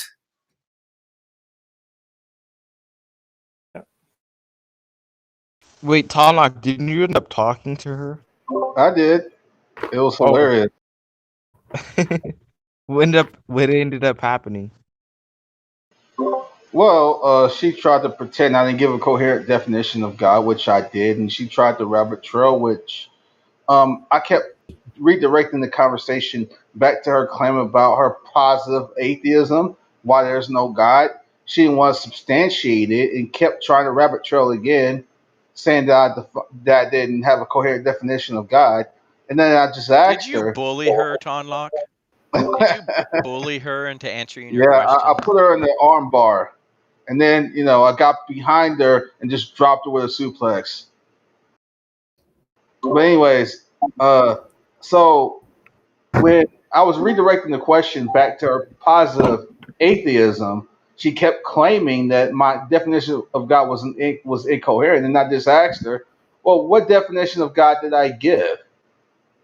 And she You gave could this just ask her truncated, what really, definition of God she's talking about.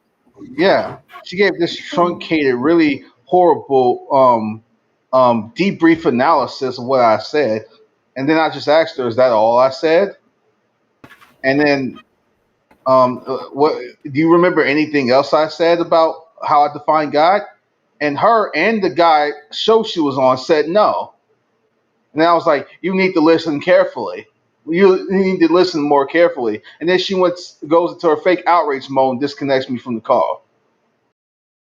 Look, I'll say it again on purpose. That was an act.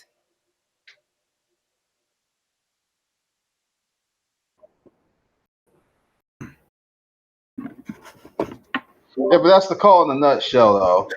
Both of them got wrecked. It was just you gotta listen for yourself, man. Yeah. Yeah, I'm not surprised considering it's Shannon Q duck lips. No, shallow Shannon Q duck lips. And she asked why. Miss Carolina 2007 or something like that. What? Yes, shallow Shannon Q duck lips. Miss Teenage South Carolina 2007. She asked then, why is God necessary? And I would have answered, well, first of all, something cannot come from nothing, and something must have eternally existed. That's when you get cut off. I just said that Sorry, he is necessary by the fact of his essential attributes, and he possesses. And if you say, you ready for this? You have to understand they are the prince and princesses of prevarication. If you say, why is God necessary? God is necessary by definition. That's how his ontology is defined. And then they do this. Then they'll go, prove it. You say, well, I'm not advancing to you that that's true. You're just asking me for a definition. You see how they bait and switch? Bait and switch, bait and switch. Well, are they still live right now? Are they still up? No. Shallow Shannon Q went to bed. And then I was just saying there are characteristics that are said to be temporal, or entities that are said to be temporal, and God is consistently defined as a being that is atemporal, that is not temporal. But the key issue here, I mean, it's the argument made by Aquinas that something cannot come from nothing. What does that mean? It means that something must have existed without beginning, eternally. That is a necessary condition, because otherwise something would never have come into existence. So there has to be something which is necessarily. The thing is, they know all this. They know all this, Otangelo. They know all this. She was just playing stupid games, and I wasn't falling for it. But then they'll just say something like, "Well, the universe itself is eternal," which is just nonsense. But they couldn't assert that, because then we would apply their criterion of belief by saying, prove it. Okay? We have good reasons why the universe cannot be eternal. No, By the well, way, have you guys? no. We have one reason. If that which is eternal and fundamental and absolute is not a mind, and that has created this world and endowed us to be like it, right? Then there couldn't be a reason for anything. Okay. Remember, we always present evidences from a biblical presuppositional point.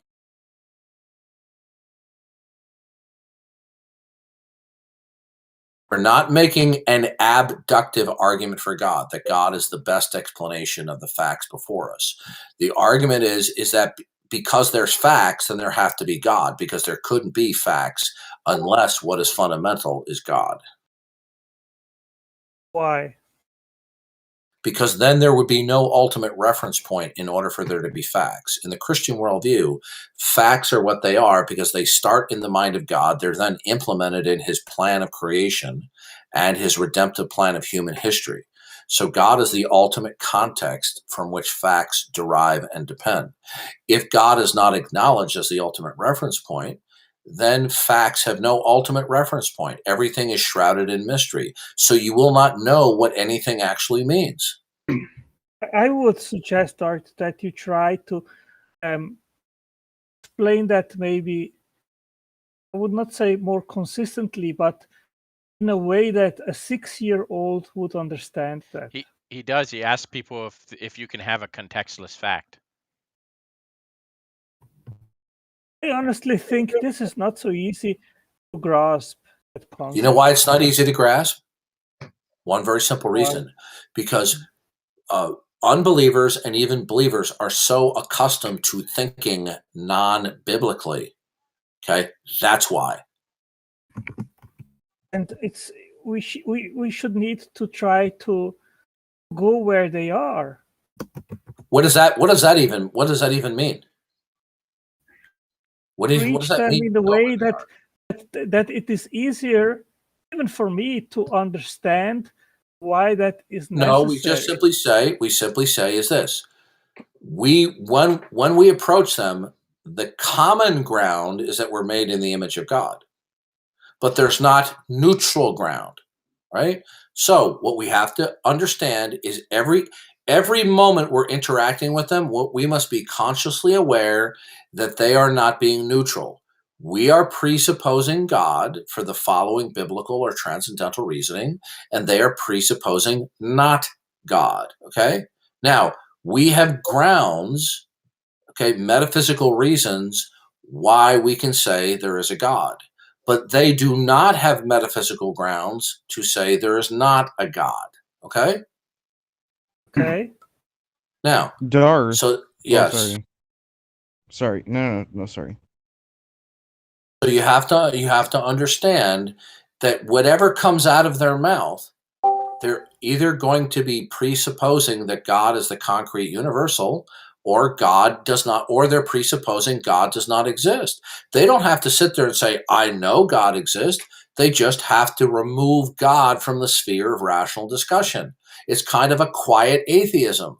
It doesn't have to be explicit. It can be implicit. In other words, God is not worthy, nor is God necessary to be referenced as the precondition of facts. So the point is simply this: because there are facts, then God exists. Now, I understand that when we say this to unbelievers, they're going to laugh, but we have to show them that their position out of which they laugh is not tenable, because their position is, well, I don't believe in God and there are facts, but that's not the issue. The issue is not that you don't believe in God. The position is, your position is that there is no identifiable, defensible foundation to appeal to. And since you reject what is fundamental, is a mind or an intelligence, then you are reasoning and presupposing that whatever is fundamental is not a mind. Okay?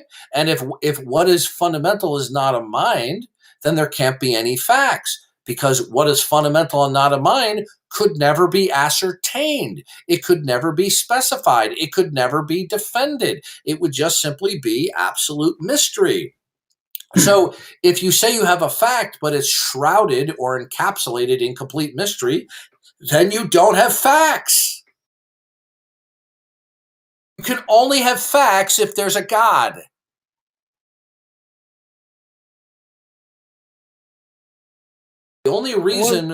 The only reason why they think they have facts without God is because they're epistemological loafers. They haven't examined their model of reality to see where it leads to. So, for example, Lawrence, I'm going to give you, this is a great example. Hold on, I got to turn on a fan. Lawrence Krauss said, we don't need God. There's no need for God. We don't need to appeal to supernatural woo-woo. We can simply explain our world through the laws of nature, right? So then what I did was I approached him presuppositionally. He made a claim he doesn't need God. He can explain the world through natural laws. So then I said, what is it that's fundamental and ultimate? And he goes, I don't know. And why does it even matter? I said, because you can explain the world through natural laws. Are the laws of nature themselves ultimate? And that's when he got pissed because I cornered him. So when he says the laws of nature can explain everything without God, he's bluffing, because when I asked him what is ultimate, he goes, oh, I don't know. So then that means that the laws of nature are not ultimate and they cannot explain themselves. And he cannot even defend that they're there.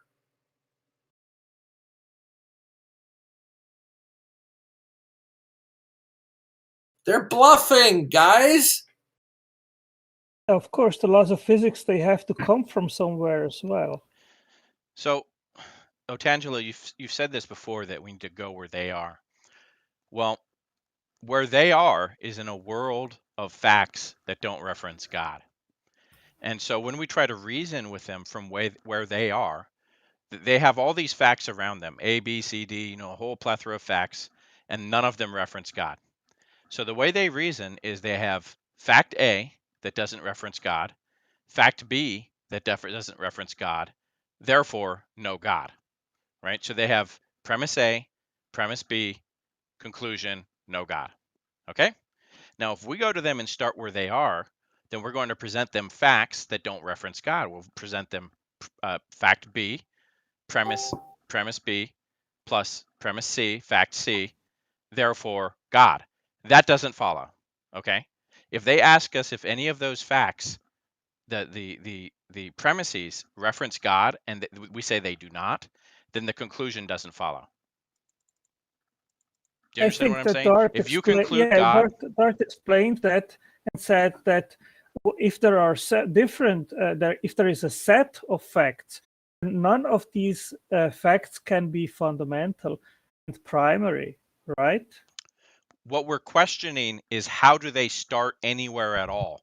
You say we have to go where they are. How are they anywhere at all? That's the question. Yeah, they have two alternatives. Let's not talk about metaphysics now, but regard to physics. One, that the universe simply has always been.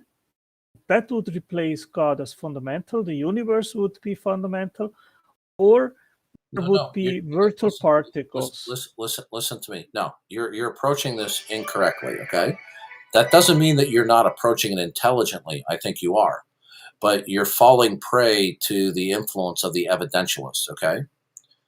Van Til, in his apologetic training, tried to simplify stuff.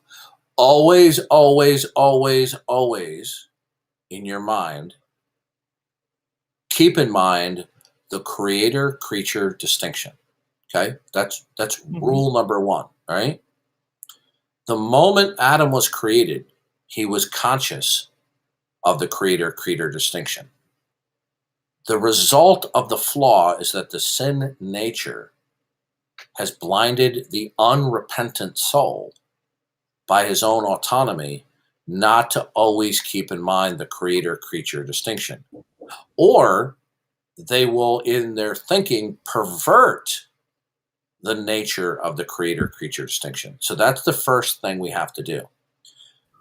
Anytime the unbeliever is speaking, they are either consciously or unconsciously, explicitly or implicitly denying or perverting the creator-creature distinction. And what that simply means is God is the ultimate reference point for everything. Okay? When the unbeliever comes along and they reject that the creator-creature distinction has been revealed in natural revelation through creation, that all facts collectively, including my self-consciousness, indicate and make God known, then automatically they are adopting the not creator-creator distinction. So they will be starting in their minds, whether they realize it or not, that whatever they say, it derives from what is fundamental, that is impersonal. It's not God. Okay? They're starting from not the creator-creature distinction. But you see, here's the problem.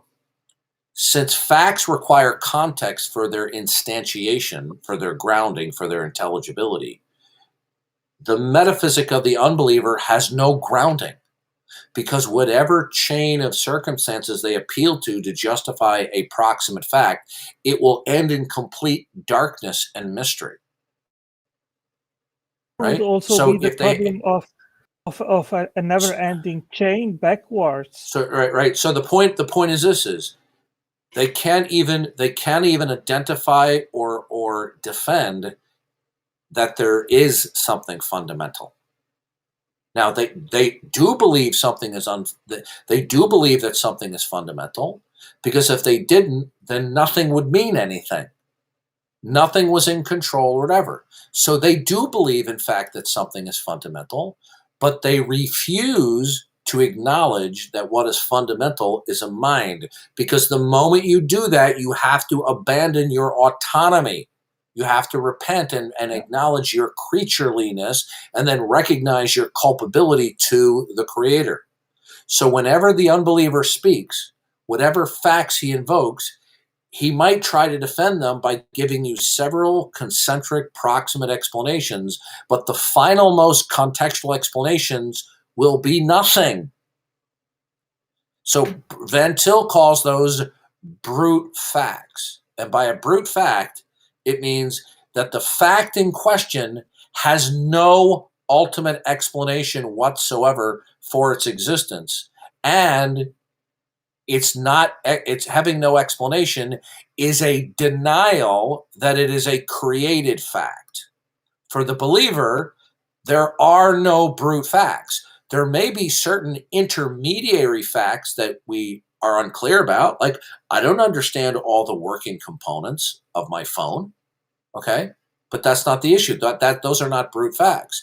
A brute fact is one that has no final or ultimate explanation whatsoever. Now, if one takes that position consciously or unconsciously, wittingly or unwittingly, that is a de facto denial of the creator-creature distinction. So what that simply means is everything that they assert is not what they think are facts are not facts.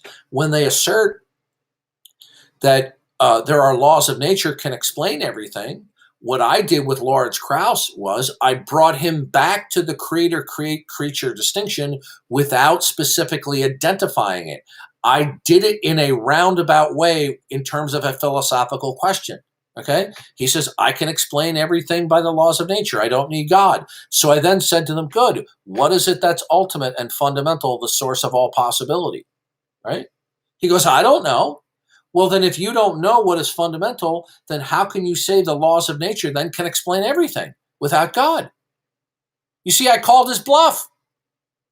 Right? But if you try to reach common ground with him, right?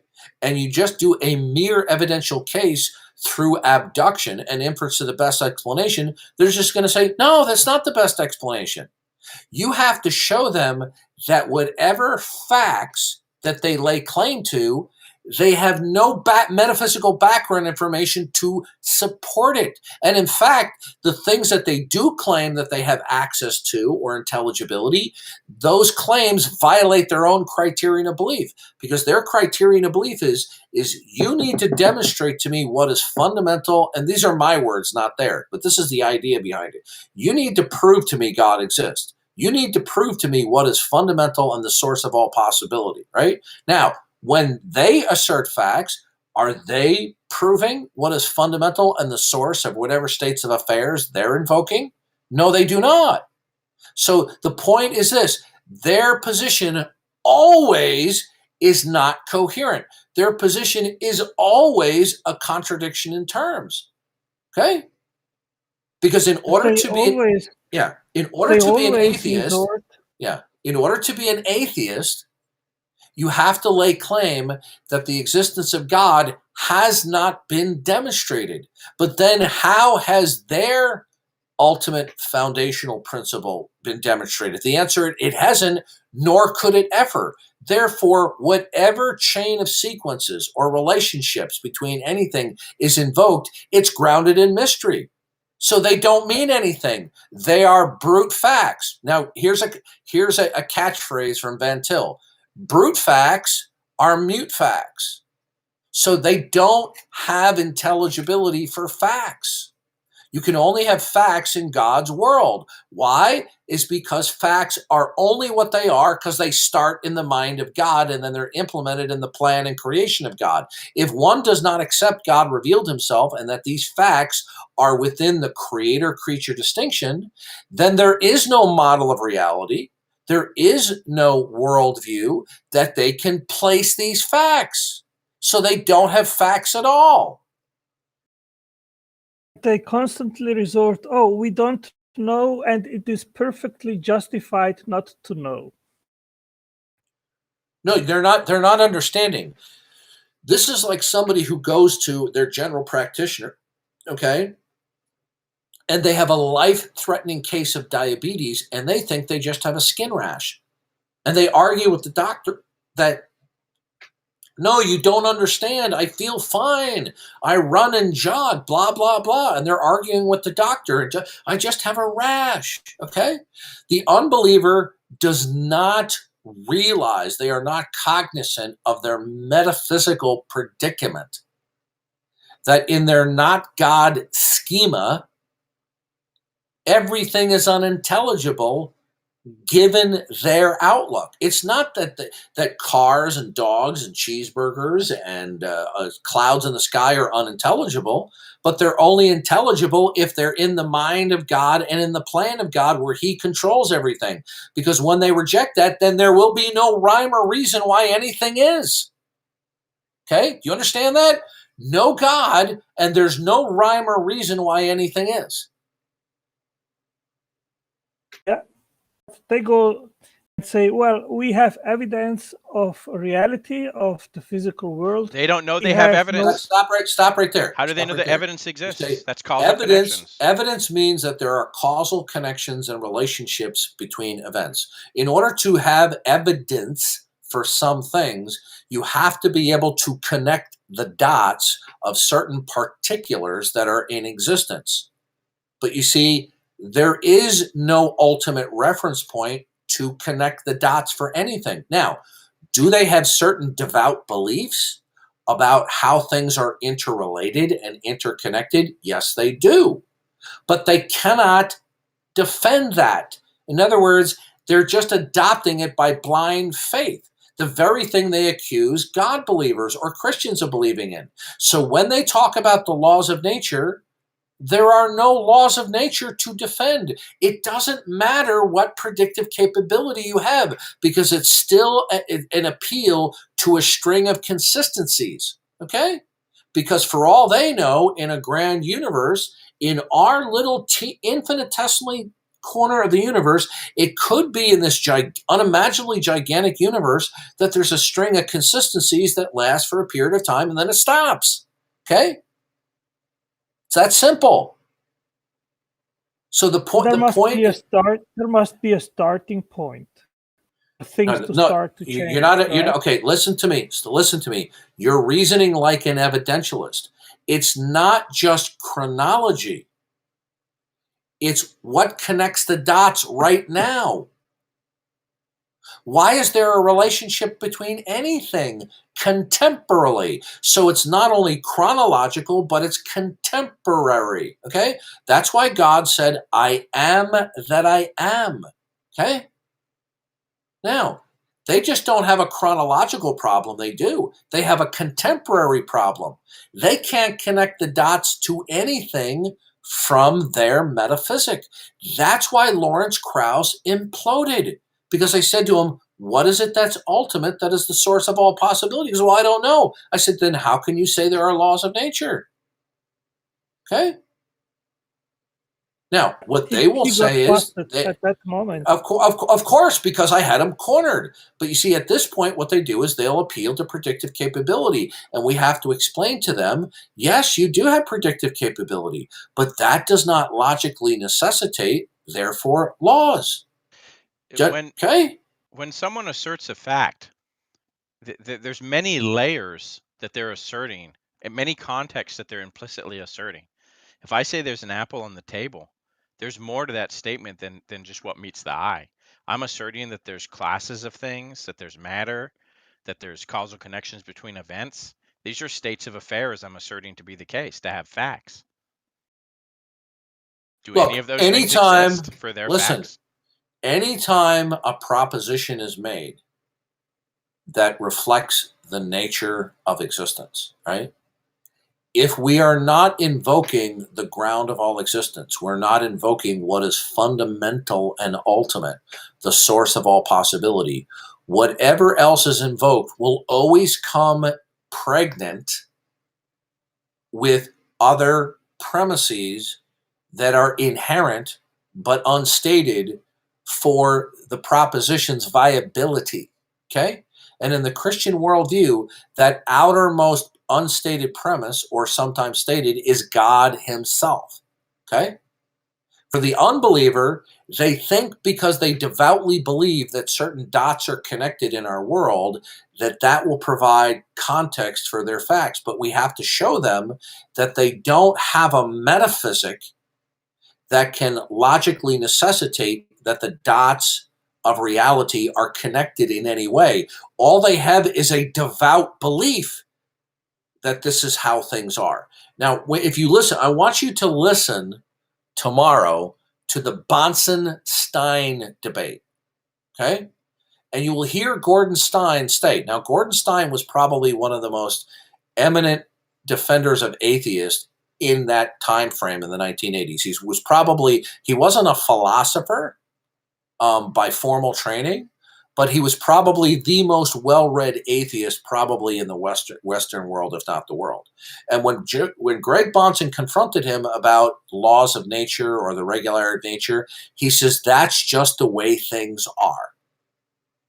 This is what all unbelievers have to say, because there is nothing ultimate or fundamental to which they can point to and to defend as to why there is any actual regularity as opposed to the appearance of regularity.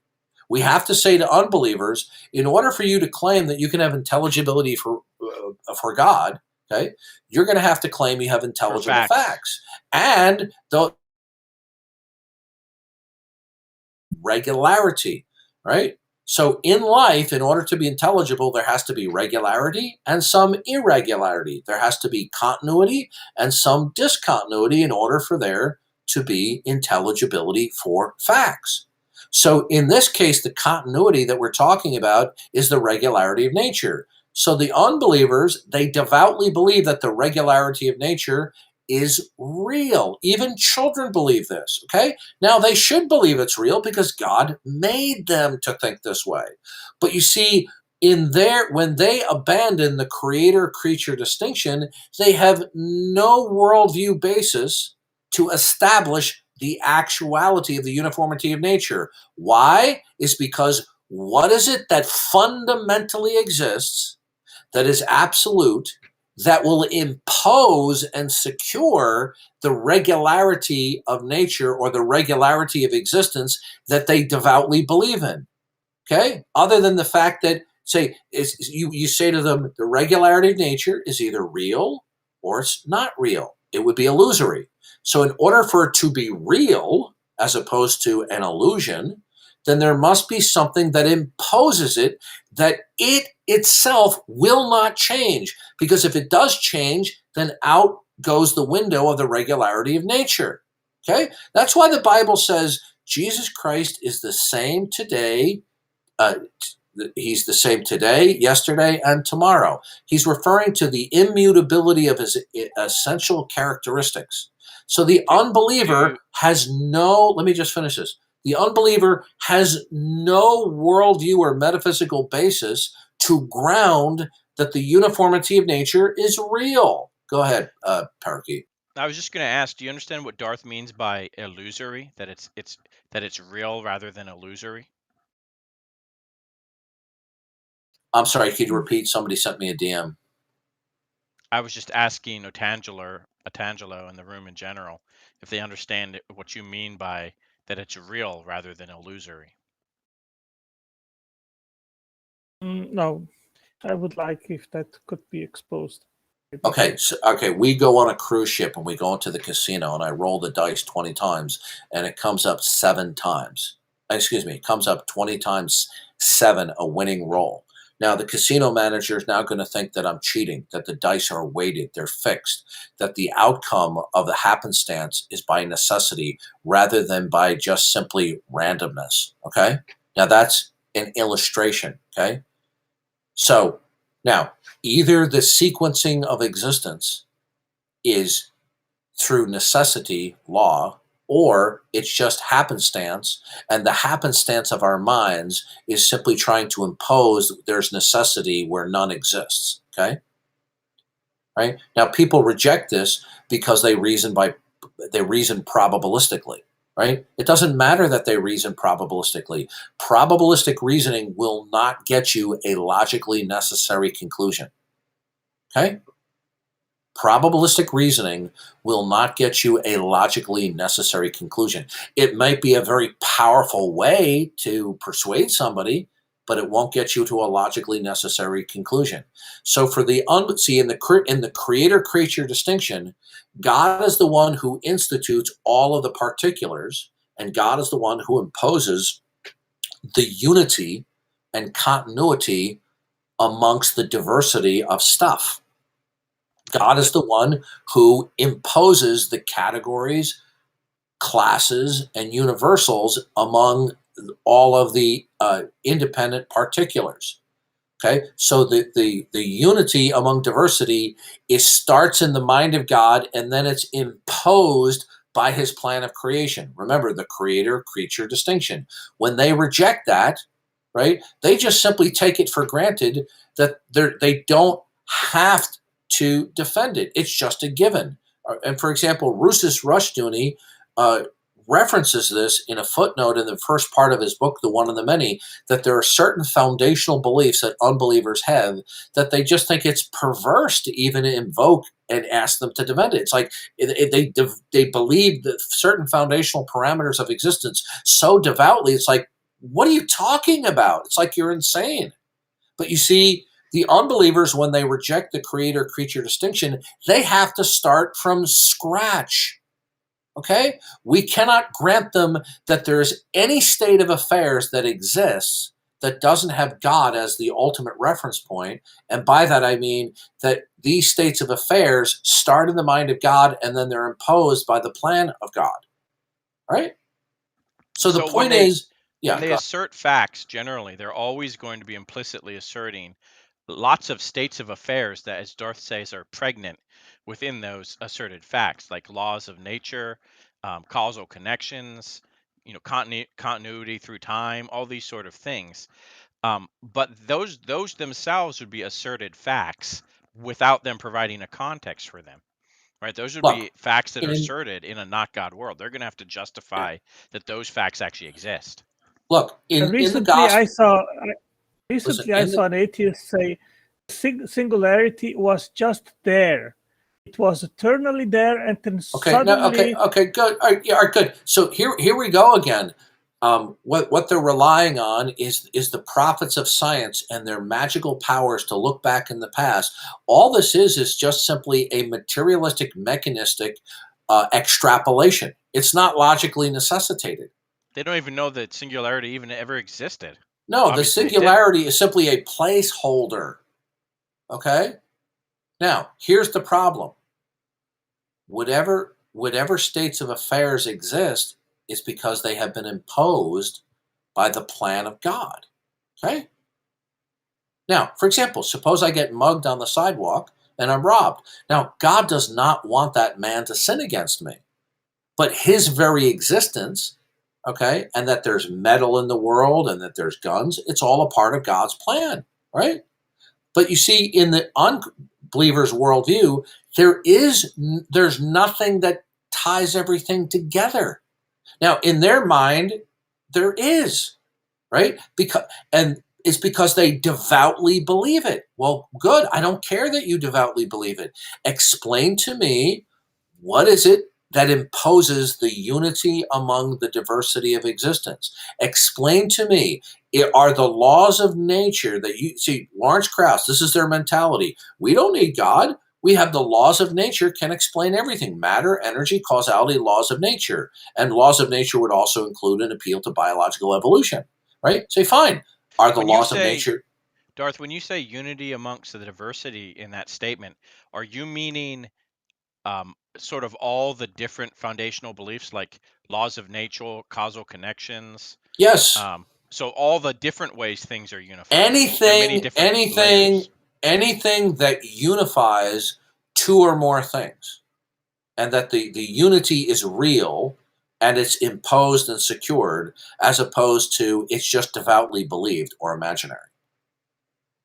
So you have to understand, the unbeliever has to start from scratch. What the unbeliever commonly does is he takes the world as God created it, and then they just want to surgically remove God, and they don't think of God in terms of the creator-creature distinction.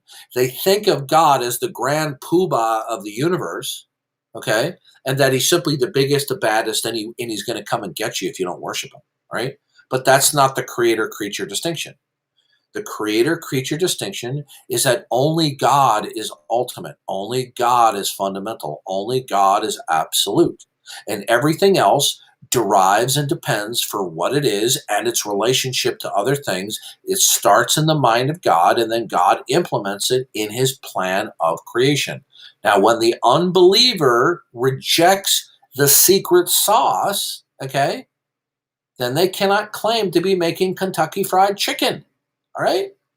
Or, the secret sauce for McDonald's Big Mac, right? So when they say anything at all, if they talk about the dog is wagging its tail, right? Whatever they say, pregnant within that will be the presupposition that something is fundamental and something is imposing the continuity and the regularity of nature, so that we can connect the dots and there can be some unity among the diversity of particulars, that some things are related and connected to each other.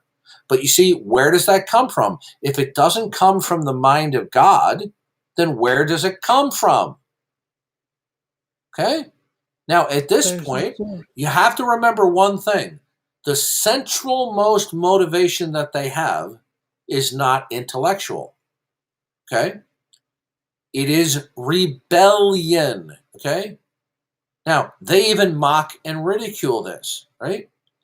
The central, most bottom basic motivation is the clinging to their own mental autonomy. And what is the converse of that? That is to acknowledge, repent that you are autonomous, and bow down before the autonomy of the mind of God. Okay? So either the mind of God is autonomous, and if not, then the individual human being is autonomous. Okay? So when we are presenting our lines of reasoning for God, okay, and when we sometimes we do it better, sometimes we do it worse, okay? When we're presenting this is always inflicting psychic pain on them, in the sense that they do not want to relinquish their mental autonomy. That is their bottom basic motivation. Okay? Romans 1 says they are suppressing the truth in unrighteousness. Well, why is the suppression of truth in righteousness going on? Because they are clinging desperately to their autonomy. If they abandon their autonomy, then they would acknowledge the creator-creature distinction, and they would acknowledge all facts necessitate and reference God. But because they do not want to give up their autonomy, Then their mind, like a magnet, collects rationales as to why it's not necessary to believe in God. Well, this world just is without God, right? But that cannot be defended. So the point is, there is no neutral ground between believers and unbelievers, but there is common ground, and that common ground is that we're both made in the image of God, and we both basically have a basic set of cognitive principles that we reason from. But beyond that, there is no other neutral ground. Their worldview has nothing to tie anything together. There's no secret sauce. They can't defend the causal principle.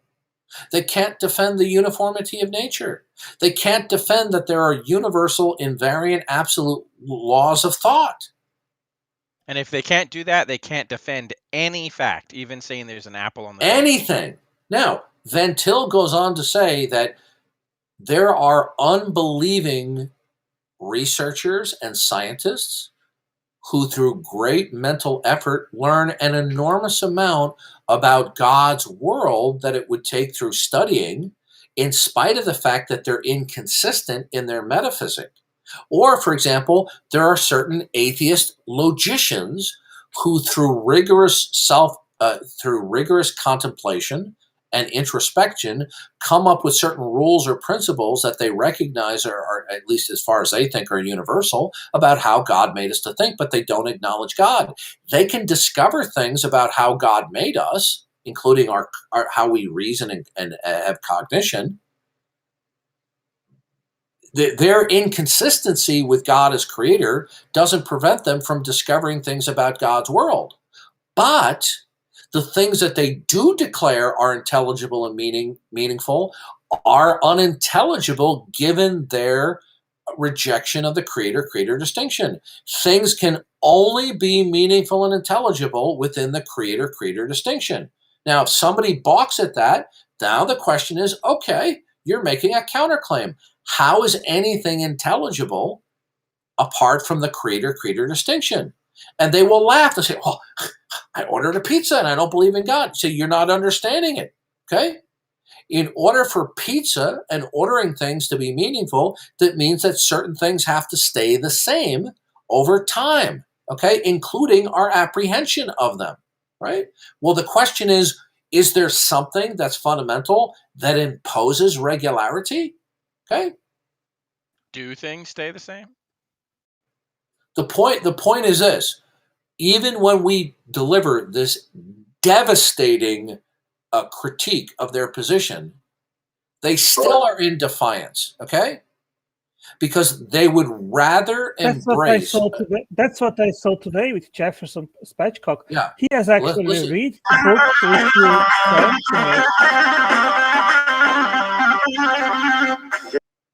And this is what their defiance results in. Okay. Now, that's Angelo's ripping a riff on the guitar. Now, director, are you there? Director, I'll just mute you again, okay? Director, are you there? Okay, all right, I'll mute you. All right.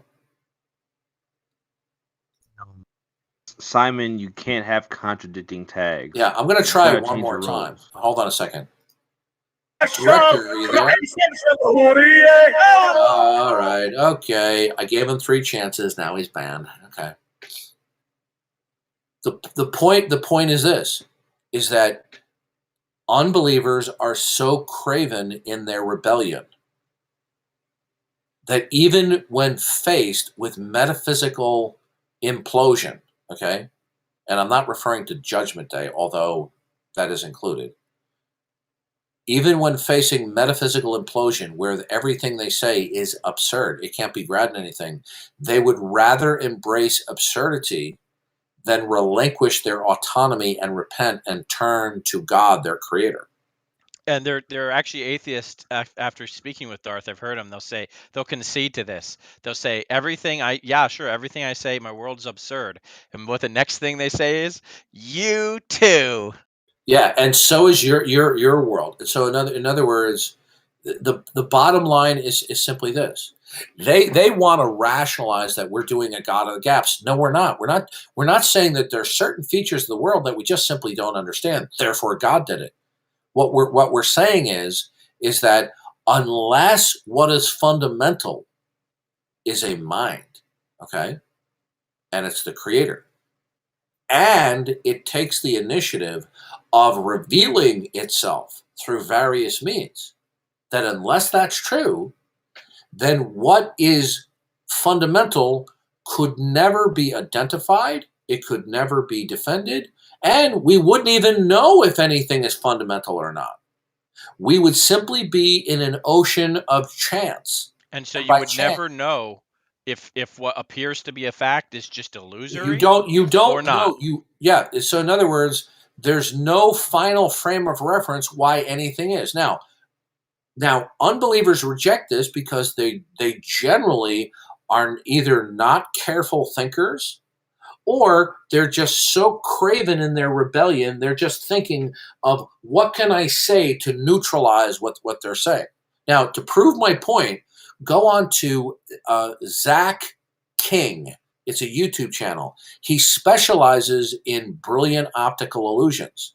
And when you start watching the videos, and he has many of them, what you discern as a fact, within seconds or moments, you completely change your mind that what you thought was a fact is now some other facts. Okay? So the point is, the factness of anything depends upon the fundamental nature of reality. But that is inaccessible to the unbelievers. But they don't care. Okay? They simply do not care. Right? So I'll just simply say to them, okay, let me give you an example about how they're absurd. When they assert or object to anything, I'll just say, okay, is anything impossible? And they'll go, yeah. And they get sheepish because they're like, is this a trap? Is anything impossible? Now, if they said, no, nothing's impossible, many of them know that's philosophical suicide. So they say, yeah, some things are impossible. Say, all right, what is it fundamentally in reality that imposes that? Since you do not accept the creator-creature distinction, where it is the mind of God in his plan of creation is the one who imposes what's possible and impossible, what is it that imposes what's possible? Now, can they answer that? Otangelo, can an unbeliever answer what it is that is fundamental in reality that imposes what's impossible? Either he will say, I don't know. Okay, watch this. We'll ask, listen, Boris, come to your mic. I'm not going to put you on the spot. But Boris, as an atheist, can an atheist tell us and defend what is fundamental and imposes impossibility? Can an atheist do that? No. Oh, no. Oh, you see, there we go again. Boris the liar. Boris. What I do. If there's no God, how could what is fundamental to all of reality ever be discerned? Don't know. It couldn't. Okay? So here's the bottom line is, unbelievers believe that certain things are impossible. They believe that certain things are off limits. So when unbelievers make objections, you can only make objections to certain propositions or states of affairs if some things are off limits. But why is anything off limits? Okay? So Boris, do you believe that if I believe there was a talking snake, do you believe that's superstition?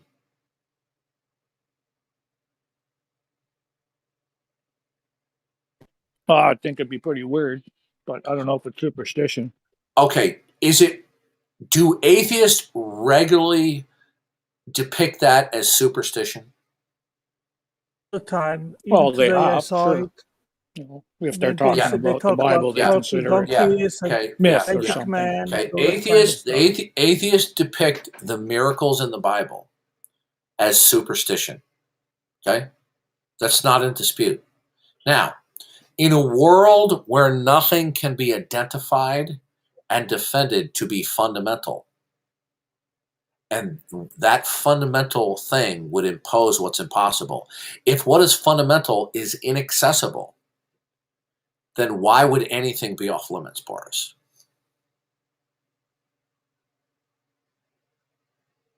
I don't know. I'm still trying to figure all this out. You can't without God. You couldn't. Unless there is an entirely self-conscious God and who is omniscient, and he has a plan of creation and to endow you to come to know anything, you couldn't figure anything out at all. Because in your world, in your not God world, okay, nothing could be defended to be impossible. Okay? Let me repeat that. In a not God world, nothing could be defended to be impossible. And if nothing can be defended to be impossible, then you cannot say any beliefs are false. You cannot say anything is superstition. Okay? Hey, Darth. Yeah. You know I've been listening to you for a couple years now, I think. I have a concern. So as these atheists keep debating us and we keep getting bigger and bigger guns, I think it's warranted, but I also think that a lot of these atheists are going toward nihilism. And I'd say that's an almost more dangerous position to hold in terms of Who did you have? You mean regulars coming in here? not necessarily. Nihilism is insanity. I know nihilism is insanity. I agree with that. But what I'm saying is once they realize they don't have an argument, then they go into this rather dark mindset. But even that mindset contradicts their position. Because that's nothing, the logical outcome. Nothing. Listen. If nothing is impossible, it destroys the ability to assert that something is the case. Because somebody could come along and saying a tree grows in Brooklyn, therefore that's wrong, and you can't say, well, that's impossible. You understand? The point is, we have to show them what is the metaphysical consequences of rejecting the creator-creature distinction. If you reject that, then there is no hope of understanding anything. Any claim of understanding any particular and its relationship to anything else in existence is bluffing, because there's no fundamental secret sauce to identify. Watch this. Boris, is the regularity of nature real or an illusion? It's real to me. Okay, no. I didn't say, is it real to you? I said, is it real? I think it's real. Okay. Boris, 2,000 years ago, it was real to them that the sun went around the earth. Okay, Boris, okay? In order for the uniformity of nature to be real, as opposed to an illusion, there must be something that imposes that. Yeah, could be. No. It's not could be. If nothing imposes it, then it's an illusion. Well, it's metaphysics, and I don't go by just metaphysics. No. You're not understanding. Happenstance is not the same thing as necessity. When I say imposes it, sure, something necessarily imposes the continuity and the regularity. If nothing imposes it, then whatever the sequencing it would be, okay, no matter how consistent or inconsistent, it would just simply be happenstance. Whatever the sequence it would be, just simply be illusory. Okay? Now. Sure. Now, so in order for you to believe in the actuality and intelligibility of the regularity of nature, you must believe that something is imposing it. Yeah, and I believe. But you don't, Right, but you but don't. I'm not certain Right. of that, though. But yeah, I No, do no, no, believe no, there's no, some. no, no, no, no, no, no, wow. no. Stop again. Here we go again. Whenever you start talking with unbelievers, they always, always, always are trying to interject this notion of certainty. No one's talking about certainty here, okay? Where either you know it or you believe it, and it doesn't make any difference. Now, you believe the uniformity of nature is real, but in order to believe it's real, you must believe that something is imposing and securing it. Otherwise, you cannot believe that it is real. So, believing that something imposes and secures it is a necessary corollary or precondition in order to accept the actuality and intelligibility. Oh, hold on a second. Oh, no, hold on.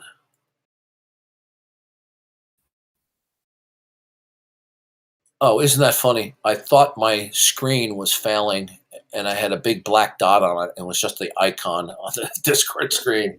All right. So you will have to, at a low level, believe that something is imposing it. Otherwise, if you don't, then the uniformity of nature is just simply illusory. Okay? But you see, you refuse to accept the creator-creator distinction, which is fundamental to the uniformity of nature. So now, when the criterion of belief that you use to dismiss the creator-creator distinction, do you follow that criterion of belief when you believe there's something fundamentally imposing the regularity of nature? And don't say you don't know. You saying creator. I know you might be. Excuse me. I am tired. The creator-creature distinction. Okay, Boris. When you use the criterion of belief that God hasn't been demonstrated to you, okay, therefore you withhold belief. Okay, has it been demonstrated to you that there is in fact something fundamental that imposes the regularity of nature? Has that been demonstrated? Nope. Good, but you believe it, right? Not really. I don't know what I believe when it comes to that okay. metaphysical Stop, aspect of things. stop with the prevarication and the lies. You believe in the regularity of nature, okay? Darth, he's just a country boy. In order to believe in the regularity of nature, you have to believe that something is imposing it. Otherwise, you don't believe in the uniformity of nature, but you do believe in the uniformity of nature. So you do believe that something is imposing it. Now, has it been demonstrated to you that something is imposing it? No. Oh, so you believe it in violation of your criterion of belief that you use to dismiss God? No. Just because I don't know what it is, though. You're not understanding. Here's the understanding. Either God is what is fundamental and institutes and secures the regularity of nature, and your reason for not accepting that is what? Because I don't know what this God is. Okay, we've already done this before, Boris. Yeah, I know. We've already done this a dozen times. Yeah, I I've know. explained to you that God is what is fundamental and is a mind. Okay? Okay? You know what a mind is, right, Boris? Sure. Okay, so God is what is fundamental and is a mind and has whatever characteristics it needs to institute creation. So you do not believe that what is fundamental is a mind that is imposing the uniformity of nature. Now, why do you not believe that what is fundamental is a mind? Why not? Because I can't get my head around the God concept. Okay, you're going back to your old ways. We've done this more than almost 2 dozen times. Okay, Boris, don't piss me off because now you're being deceptive. Okay, not at all. You try. Yes, you are. Okay, can you wrap your head up on the idea that there is something fundamental? There probably is. Yes, I can get my head around that. Right. Okay. Can you grasp your idea that there is at least one mind in existence. Well, me anyway. Okay. Now, so you can then understand that what is fundamental could be a mind. Yeah, could be. That's right. So you can grasp the idea that what is fundamental is not a mind, and you can grasp what is fundamental is a mind. Okay? So don't give me this crap that you can't get your head around it. Okay? So why don't you believe that what is fundamental is a mind, and that institutes and secures the uniformity of nature? Why do you not believe that what is fundamental is a mind? Because it's very, very low on my scale of beliefs. That doesn't address the question. That was a prevarication. No, it was an honest answer from what I understand. No, it was not. It was completely obfuscatory. That was just restating you don't believe it. Yeah, okay. I want to know why you reject that what is fundamental is a mind. Why do you not accept it? You don't like my answer.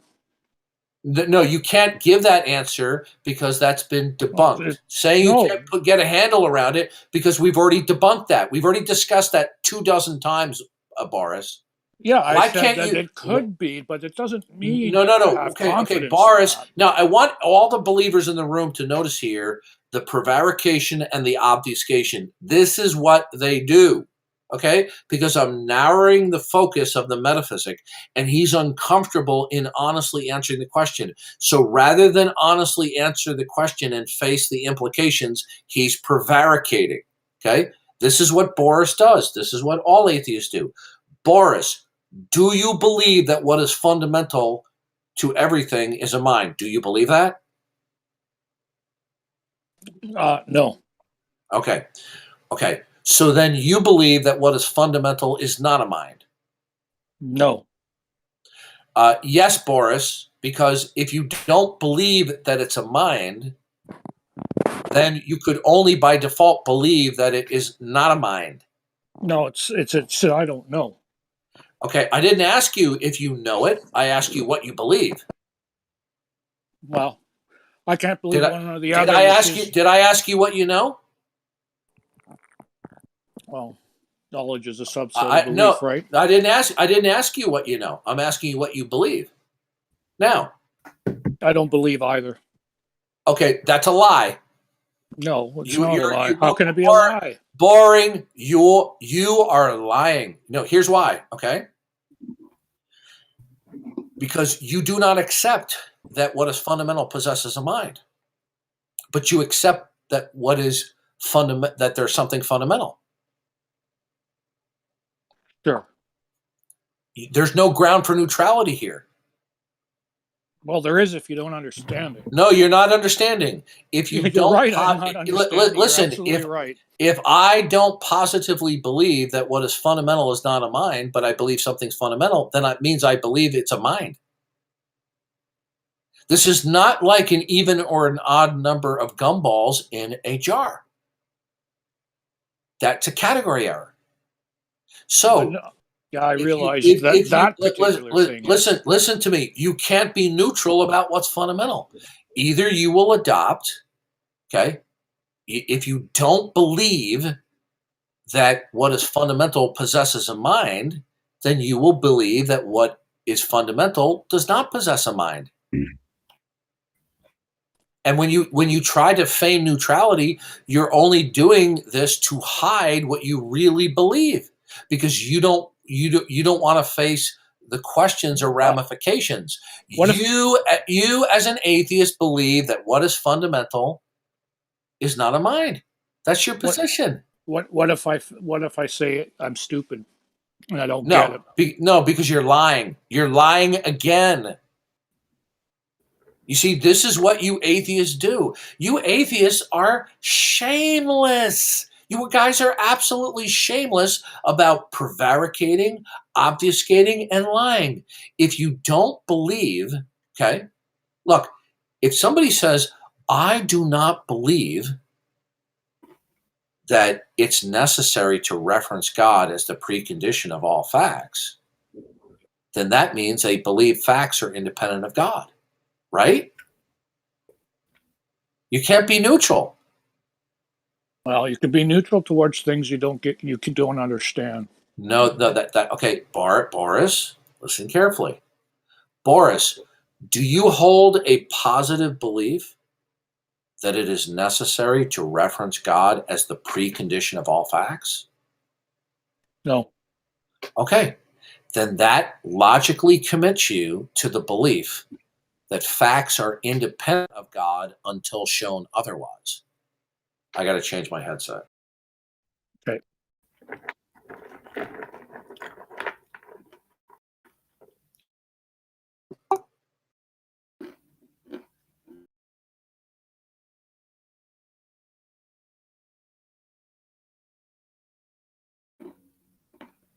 Okay.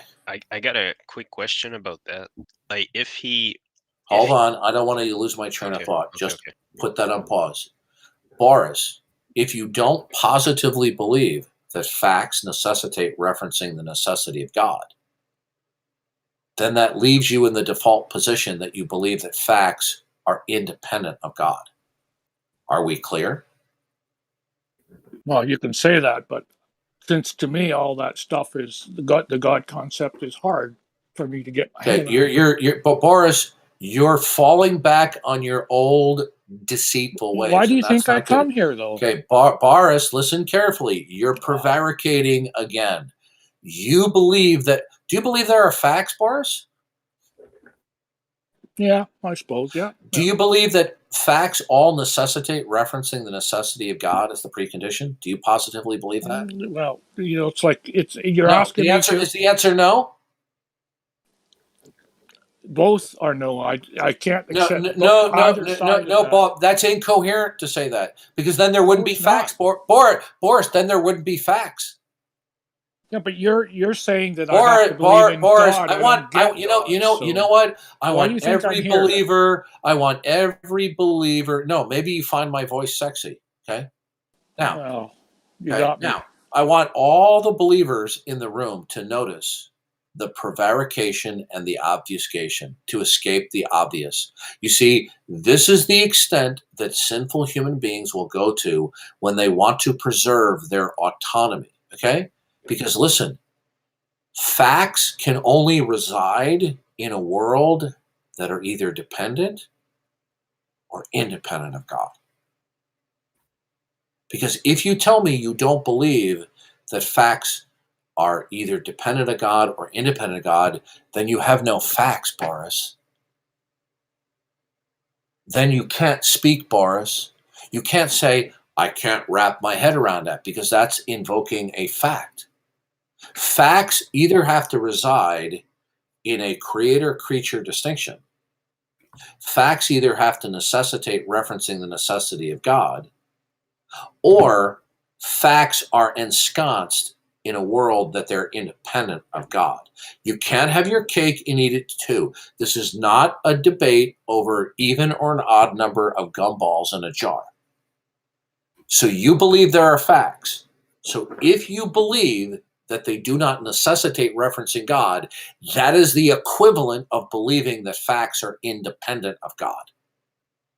Okay? Let me repeat that.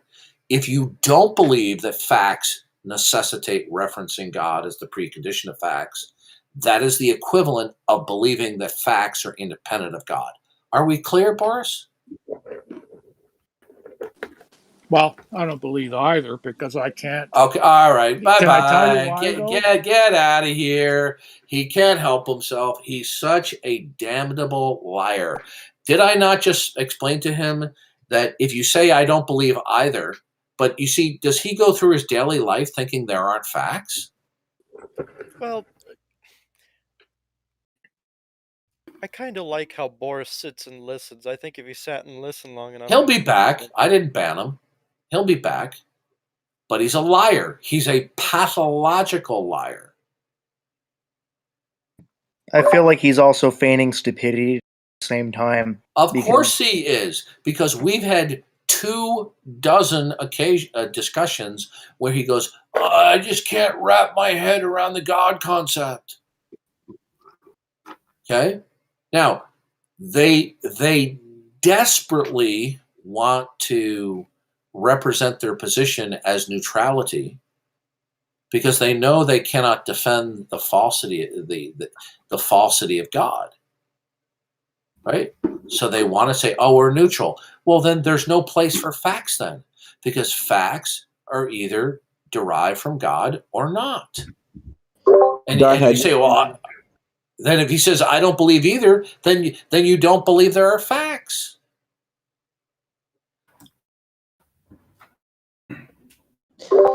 Darth, I just want to say my nephew is listening to your interactions and he loves them. Well, tell him I'm going to give him a 1-month free subscription to the Darth Dawkins fan club. And as a bonus, because he's showing appreciation, we are going to give him a 50% discount on our merch store, but it will only apply to the Shannon Q Duck Lips dartboard. What does that mean? And I must say that is a very generous offer because the Shannon Q Duck Lips dartboard is in high demand. Okay. You guys haven't given me a coherent definition of what duck lips are, so I'm just gonna. I can't get my head around what duck lips are.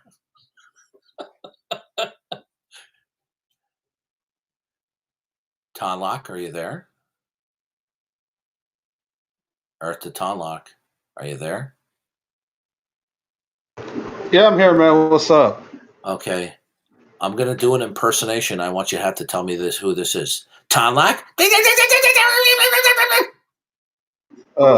Shannon Q. There you go. You got it.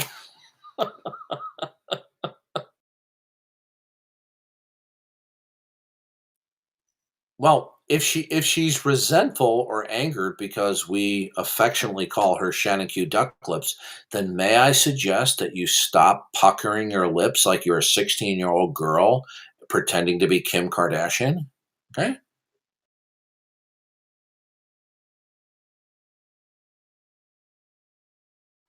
Anyway, I'm going to do this for about another 10 minutes and then I'm going to hit the sack. But you see a pattern of behavior here, folks, of prevarication, obfuscation, deception, misdirection, bait and switch, lying among the atheists. This is what they do. Oh, Darth, I think do you remember Atticus? The name sounds familiar. Yeah. He was an Australian atheist at the time. Yeah, I vaguely remember the name. Yeah. Okay. Because he told me that. Excuse me. He told me Bless that. you. Sorry, thank you, nephew. He told me that he encountered you, but he said he didn't think you remembered him. I vaguely remember. You got to remember, I deal with a lot of people. Plus he's aging. Oh, look at that! Otangelo is in a live hangout. Darth, before you go, can I ask what your position is on the sort of the plight of kind of Copts and other Middle Eastern Christians? Well, there's Christians are persecuted all throughout the world, and the Democratic Party has a blind eye to it. You know, they don't care about Christians being persecuted. You know, but if somebody so much as says the N-word to some thug who's a black American who used the N-word first, all hell breaks loose. But the Democrats don't care about Christians. The fewer Christians, the better for them on the world from their They point of don't view. care about anybody except for themselves. No, all they care about is communism. You know, or their version of it. Real communism. Yeah.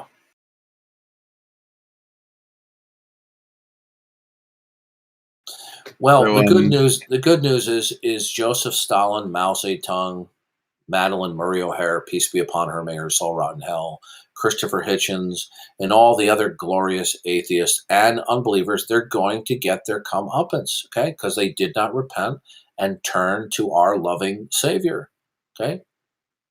Our patient God. Do you think does it become like a sort of Christian, or does it become a duty to like sort of help sort of the Christians who face kind of more persecution in sort of the different How are we going to do that across country lines? The only thing the best thing we can do to help support persecuting Christians is to get Republicans in office, and like Donald Trump, who genuinely cared and had publicly made statements about the persecution of Christians around the world, right? Democrats don't care about persecution of Christians around the world, in my opinion. That's definitely true about Donald Trump versus Republicans. Do you think also like I think there's some charities kind of trying to specifically Donald Trump, in spite of having certain moral failures in his past, was the best friend Bible-believing Christians had in the United States and the world. Even I would even go far as to say greater than Ronald Reagan. Okay. Yeah, but I mean, sometimes I see Wait, lifelong atheist, the one that's not afraid of burning in hell? No, that's Ronald Reagan, the president. You're thinking of Ron Reagan Jr. Let's hear him. I have a hankering to hear him. Ron Reagan, not afraid of burning in hell. It always lifts my spirits to hear him. Hi, I'm Ron Reagan, lifelong atheist, not afraid of burning in hell. Don't you have the clip like hot? Hi, I'm Ron Reagan, lifelong atheist, not afraid of burning in hell. Hi, I'm Ron Reagan, lifelong atheist, not afraid of burning in hell. Hi, I'm Ron Reagan, lifelong atheist, not afraid of burning in hell. Is he still around? Yes. Yep. He's around because Ronald Reagan, in his second marriage to Nancy Davis, had Ron Jr. and Patty late in life. So I don't know how old he is. Somebody look up and see how old Ron Reagan, the atheist not afraid of burning in hell, is. Wait, You know is how he some- actually Ronald Reagan's kid? Actually, I'm Yeah. pretty Yes. sure the reason why he's still alive is because the father's giving him more time to repent. Oh, well, of course. That's the big picture. Yeah. Both how Ron Reagan, just real quick. Ron Reagan Jr. and Patty Davis, she took her mother's maiden name rather than Reagan. They were both radical leftists. Okay. Ron How Reagan did Ronald Jr. Reagan is get tied up with that? I don't understand. Ron Reagan Jr. is 62 years old. Okay. You know how some celebrities, you can write a script and send them a couple $100 and they'll read it and send you the clip back to you. Yeah. We should see if Ron Reagan will do that and send him a script where it's like, Ron Reagan, this is Ron Reagan, still not afraid of burning in hell. Or lifelong atheist, still not afraid of burning in hell. Oh gosh. Yeah, how did you come up with that slug? I mean, it's just so ridiculous. I will never understand the mindset of people like that. He's acknowledging hell as a possibility, being like, "Yep, this is better." I don't understand. No. He's not really acknowledging it as a possibility. The reason why he's not afraid of burning in hell because he thinks this is all a fairy tale. Darth, I wanted to get your take on this. I was talking to someone who said the reason that most of the world is not a Christian is because, or most of the people in the world aren't Christians, is because we aren't good at being Christians. What do you think about that? Well, that's not what God in the Bible says. So I'd like to know where they got that universal from. Welcome to the room, St. John. Could you tell us why you're an atheist?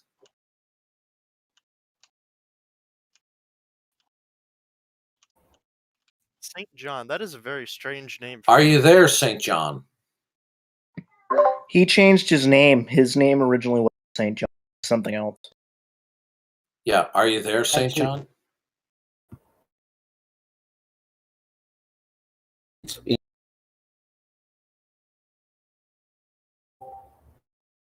Originally a saint, or when that word started being Are you there, St. John?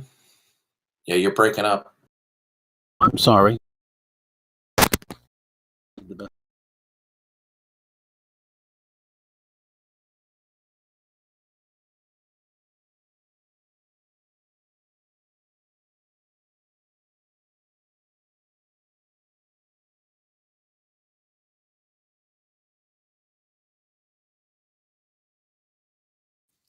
Do you have a "Well, we're waiting" soundboard? What's that? Oh, you want my... The "Well, we're waiting" soundboard. Who said that? What's that clip from?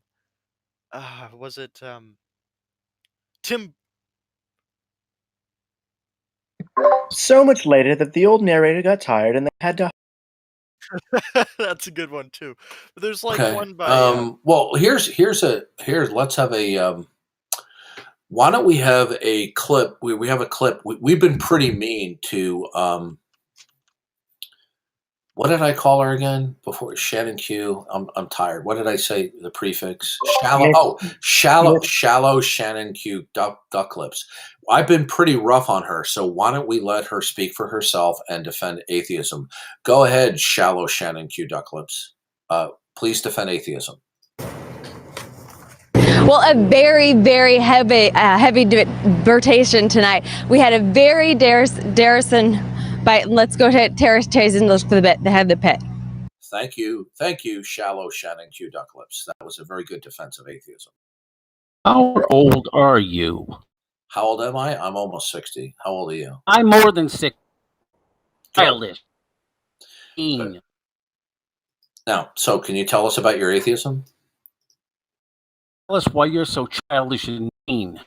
Yeah, you're breaking up, so I can't hear you. Tell us why you are so. Can anyone make out what he's saying? I believe he said, "Tell us why you're so childish and mean," but it's very broken Yeah, up. It's hard to hear him. He's just throwing out insults. Are you saying I'm mean because I'm making fun of Shannon Q?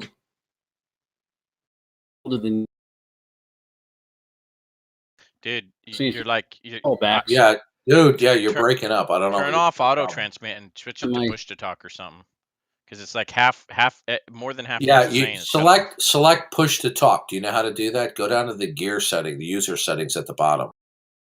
Okay, then you have to go to voice and video. Then you have to go to input mode and select push to talk, and then select a key. I don't know if you're on a computer or a mobile.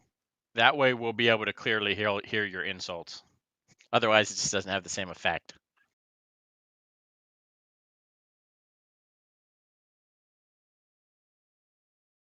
I'm going to put the money on he's going to tell us all that we worship a Sky Daddy. Oh, that's wrong. Go ahead, St. John.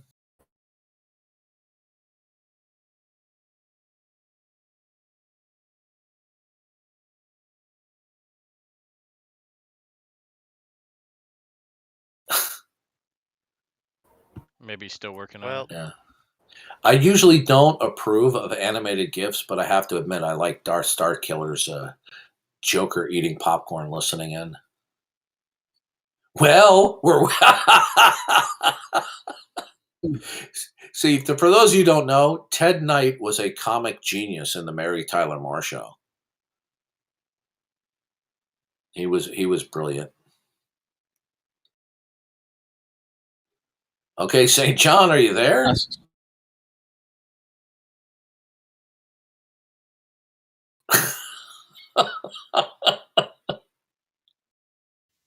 Well, you tried. He muted and deafened himself now. If you've never had the opportunity to see Ted Knight, who's in that animated GIF where it says, "Well, we're waiting," he played the bumbling news broadcaster on the Mary Tyler Moore Show. And I want to tell you something. That was one of the funniest television shows in American history. Very, very funny. And Ted Knight he slayed it. He was just a bubbling, foolish, stupid, newscaster from a small Minneapolis TV station. TV Christian's been in here for a while. I don't know if you've talked to him before. Have you talked to him before, Darth? Not that I remember. Well, why don't you go ahead and defend your worldview, TV, since you're in here? I was going to ask a different question, if you don't mind. Sure. Yeah, go ahead, because I don't know how much longer I'm going to be in here, because I got to get to bed. Do you ever debate Richard Dawkins, the evolutionary biologist? I would relish interacting with that fool, but that's not going to happen. That would be the debate of the century. It's like throwing. There was a planned interaction between yours truly and Aaron Robin Batguano Crazy, but he backed out. Okay. But Richard Dawkins, that would be hilarious. It's like throwing antimatter and matter in the same place at the same time. No, it wouldn't, because he's really not that philosophically adept. Not that I'm a philosophical genius, but I know I have a basic working knowledge of philosophical concepts to hold my own. Just watch the debate where he's debating Craig William Lane, and he says something about philosophy not undergirding science. And William Craig Lane just spanks him, and he looks totally confused, like he doesn't even. Wait a minute. Are you talking about Richard Dawkins? Oh wait, did I misunderstand? Yeah, Richard Dawkins has never formally debated William Lane Craig. There was a series of stand-up point-counterpoint lectures where both William Lane Craig and Dawkins participated, but there was never a formal one-on-one. In fact, Craig, after Dawkins gave a ridiculous excuse why he wouldn't debate Craig, Craig put out an empty chair and debated against the empty chair. He's also done a philosophical analysis and critique of the God delusion, and he just slaughters Richard Dawkins. Who am I thinking of then when I said there was that interaction between them about science? Oh, I know who you're talking about. You're talking about the atheist. He's a what's his name? Atkins. Sworn that was Richard Dawkins. You're thinking. No, I think his name is Atkins. He was a chemist. William Lane Craig versus Atkins. One thing that I am disappointed about is the fact that Stephen Hawking never engaged in debate. I would have really liked to see that. Well, you have to stand up at the podium to debate. Oh gosh, that's true. That is so bad, Darth. Take a seat, Steve. Oh, I see you brought your own. It's okay. Oh, thank you, Epic Rap Battles of History reference. You know, Joe Biden, a number of years ago when they were campaigning, they had a rally and they asked a Democrat politician, he goes, John so-and-so is here. He goes, John, stand up so everyone can applaud you. All the good work you've done here. He goes, where's John? John, stand up. Where's John? He goes, John, stand up. And what he didn't know is the guy was paralyzed from the waist down. Oh, John K. It was asking he died recently. All of a sudden he shouts out, I'm trying. So, Darth, I think what Christians are getting that from is they listen to atheists like Dillahunty and Cosmic Skeptic and Genetically Modified who say the church pushed them away from God. And so they make these statements like it's our fault that the world doesn't believe. That is just the essence of childish reasoning. Okay, there's one reason and one reason alone is because they don't want there to be a God. They love their personal autonomy.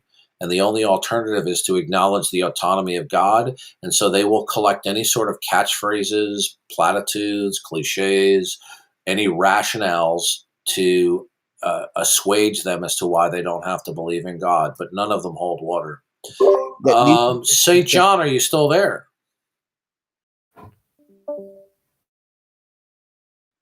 Are you there, St. John? Still trying to hear about your atheism.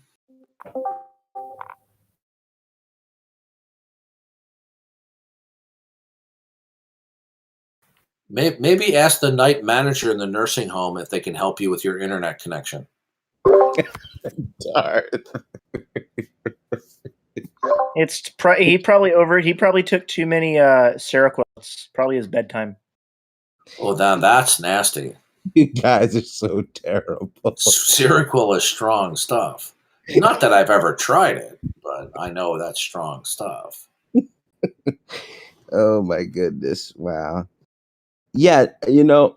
So, but do you think that there's an aspect of that? Because there's a lot of people that say the church hurt them, so they don't believe. Do you think that there's some validity? No.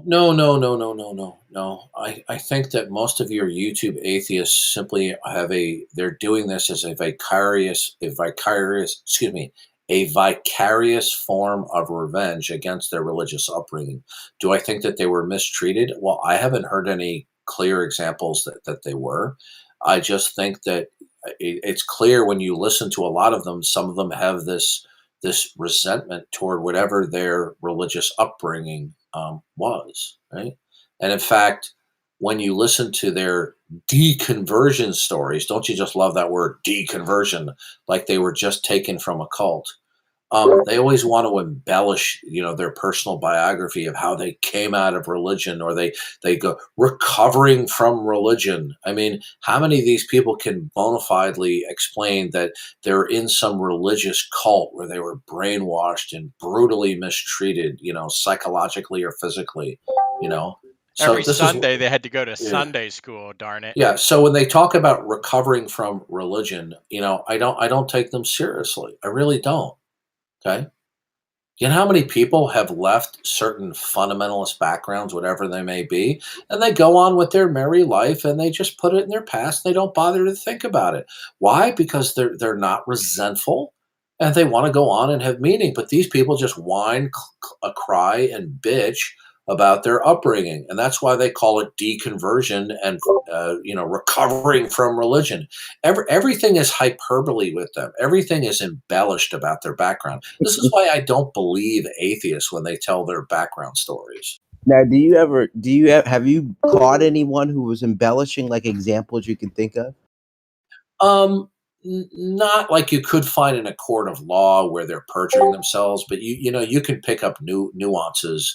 You can tell by the way people are describing things that they're embellishing it, because if people have been really mistreated, then it usually comes with specificity. Okay. I see what you're talking about. All right. Oh, you're right. That's true. Right. Not that somebody can't lie and have specificity, but usually when people are telling the truth, it usually comes with more specificity. Right. So this is why I don't believe them. I think that they're exaggerators, they're whiners, they're complainers. So you think that that's just all for the ethos of As I've persuasion? said, they have to have that atheist cred. They get more street cred with their fellow atheists. So it seems to be like an ethos thing, right? They're trying to appeal to our emotions. Well, it's kind of like people who are in certain subcultures where they get tattoos. Okay, you get tattoos so you can be a part of the subculture. Okay, now granted, there are some people that let's say some of them were studying for the ministry or whatever. But it's my opinion of the stories that I've heard. I have reason to believe, listening to what they say, reading between the lines, that they're exaggerating and embellishing their bio.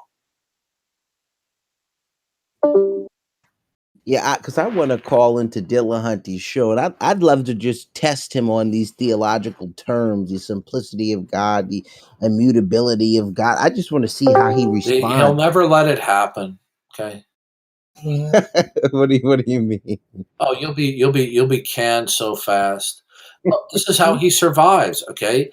If he actually had a level playing field, I understand that they have to screen calls. I understand that they can't let people take control. But if it was more of a level playing field, he wouldn't come across very well, right? This is why the moment somebody gets assertive with him, he gets even more aggressive and then railroads them as the host, and then he does this this anger routine. Maybe he's emulating shallow Shannon Q duck lips.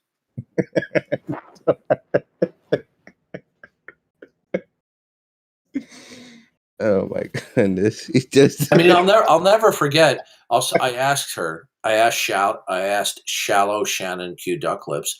I said, what? Since you don't believe in God, what is it that's ultimate and the source of all possibilities? She goes, I don't know, and she goes, nobody knows. And I said, and how do you know that? And then she had a deer in the headlights moment. I said, how do you know that nobody can know what is fundamental or ultimate? And she goes, oh, okay, well, maybe somebody knows. I go, well, which is it? Either nobody knows or somebody knows. Can you make up your mind? Right? Wow. Yeah.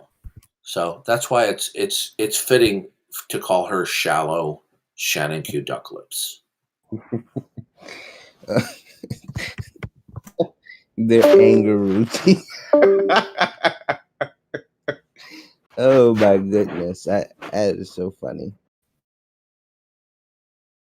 It's funny because they really do go into an anger routine. Well, somebody typed a text message in a Hangout, excuse me, in a YouTube stream and said, would you consider debating Dawkins again? And she made a very positive response, to my surprise. She said that she would rather pull her fingernails through her face than debate me again. Oh God. No, that's not a Tell joke. her, tell her that can be arranged. No, she actually wrote that. That's not a joke. No, but it's funny because you said it was a rather nice response to your that's sarcasm. Okay.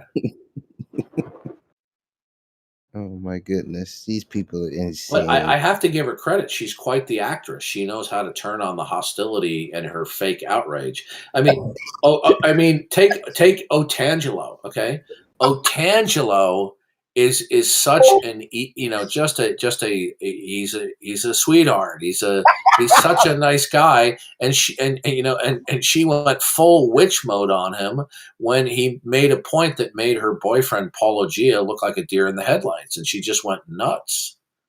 Wow. Yeah, in fact, that's a very good animated GIF there that depicted her response to Otangelo. That is so funny. Oh my goodness. She knows how to turn the fake outrage. Hey, unless somebody thinks I'm being too harsh, a couple of days ago she appeared on a YouTube broadcast. I believe it was March 11th. It was called the Myth Vision YouTube channel, and she was asked about her interaction with me. And during her critique of it, she basically admitted she went into troll mode, right?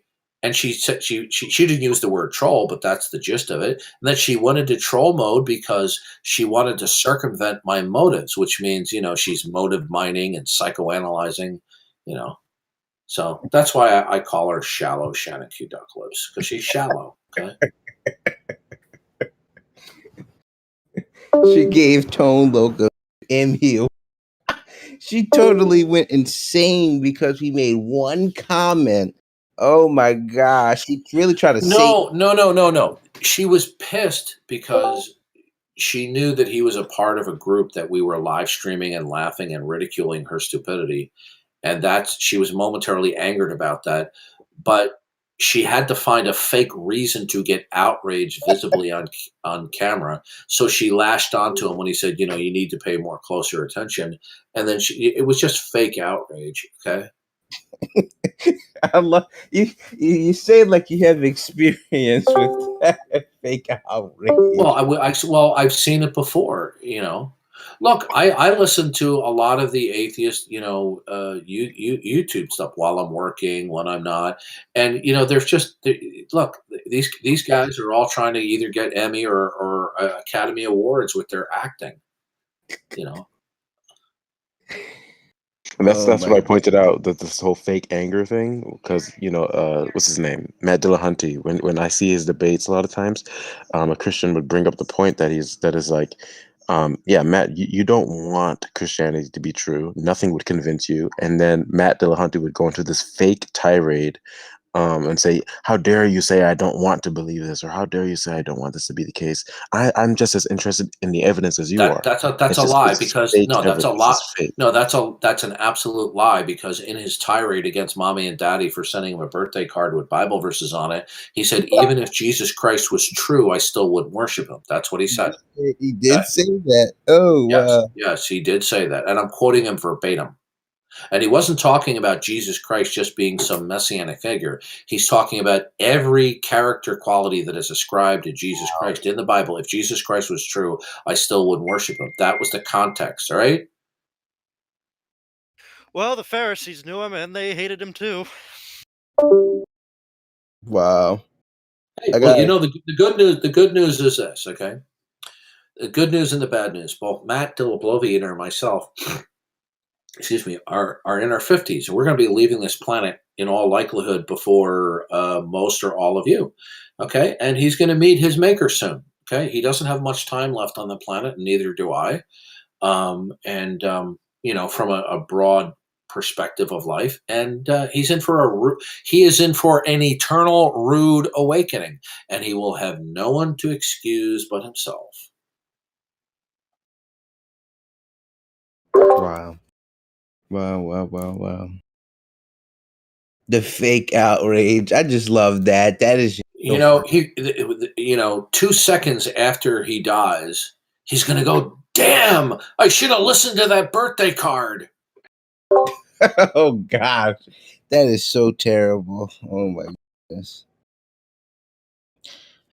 See, Darth, see, these kind of jokes. Well, St. John, I really want you to come to the microphone. I appreciate you sending me that quotation, but I'd like to talk with you about it, okay? I'm sure he's got his mic sorted out by now. Is your mic working now, St. John? Oh. Hello?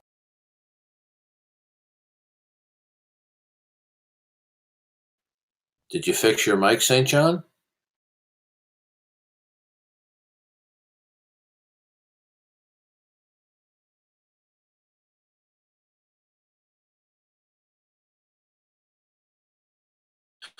Well, I look forward to when you fix your mic so that we can have a conversation. Darth, I got to tell you, you are hilarious. I don't know why everyone else is laughing, but you are hilarious. Okay. Well, I'm glad I'm putting a smile on your face. Well, we can't all laugh on the mic, you know, it'll just be too loud in here. No, but I'm literally, because it is so fake and it's so routine, but I never thought about it like that. So yeah.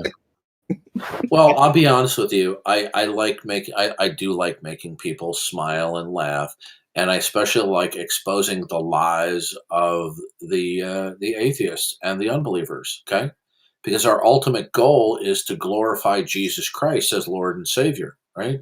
And when we do that, we're going to expose all of the naysayers for the liars that they are. So it works. What's that? Yeah, we can hear you a little bit better. What's going on with your mic? It's old and.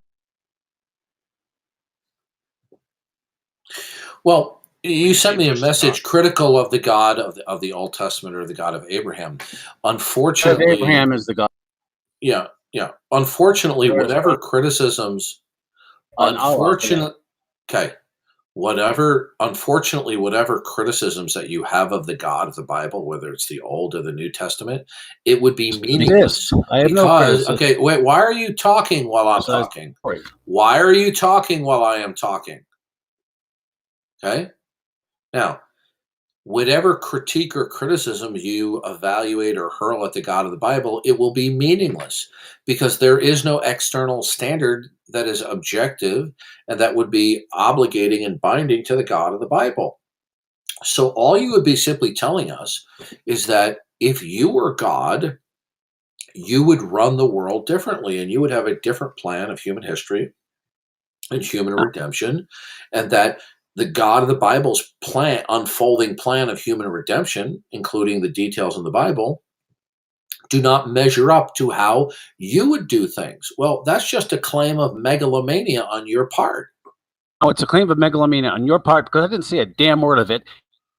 Mind reading powers. I'm not making any claims of megalomania. But when somebody exactly makes what the I claim, thought, and then telling me what I thought. Okay, I'm trying to explain to you that when you indict the God of the Bible for acting inappropriately or unjustly or righteously, then you could only do so because your mind has a better plan for human creation and human history than the God of the Bible. But you see, you could only do so if you suffered from a type of megalomania. Okay? Oh, no. The Bible is no real. Hercules, off them on. Yeah, Krishna. Yeah. Hold on a second. Hold on. Listen, your microphone keeps on breaking up. You got to fix your microphone. John, why are you so angry? Why are you so angry, John? Because he's been fighting his mic for the last half hour. Mind reading powers. To me, I meant John, listen. John, listen. God doesn't exist, so I have no. Okay, all right, fine. John, listen. Can I just speak for a moment? John. That's my first. John, can you speak? Hey. Operate. Okay, John. More than welcome. Syllable of yours. Okay, John, do you understand you keep breaking up? We cannot understand you at all. Okay?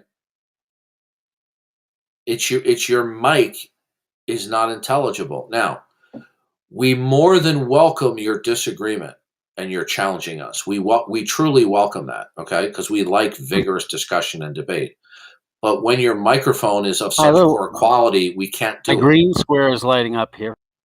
Okay. Yeah, it's light. Look, everyone in the room will testify that you're constantly breaking up. We cannot understand much of what you're saying. So you got to get a new microphone tomorrow, and then we can have a rigorous discussion, okay?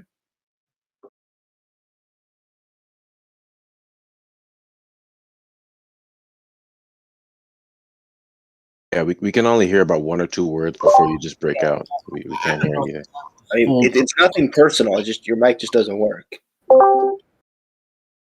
Either that or that was troll mode engaged, but I don't know. I mean, if it was really personal, I would call you shallow and accuse you of having duck lips, but it's not personal.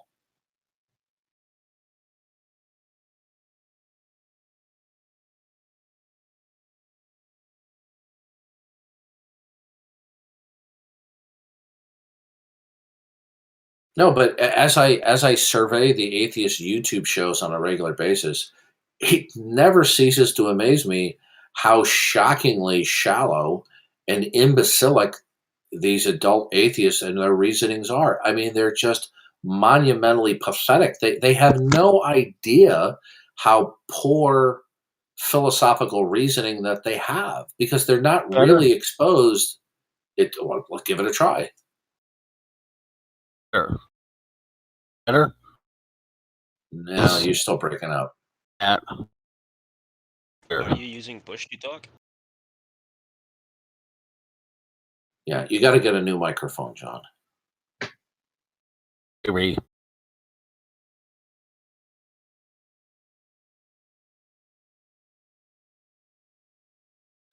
By the way, the person you're talking about where Craig made him a fool is Peter Atkins. Was William Lane Craig versus Peter Atkins. And just goes to show you, Peter Atkins' expertise, I believe, was in chemistry, and Craig made a fool of him.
Darth, do you remember your debate at the Atheist Academy? Yeah, vaguely. Yeah, they were imbecile teenagers.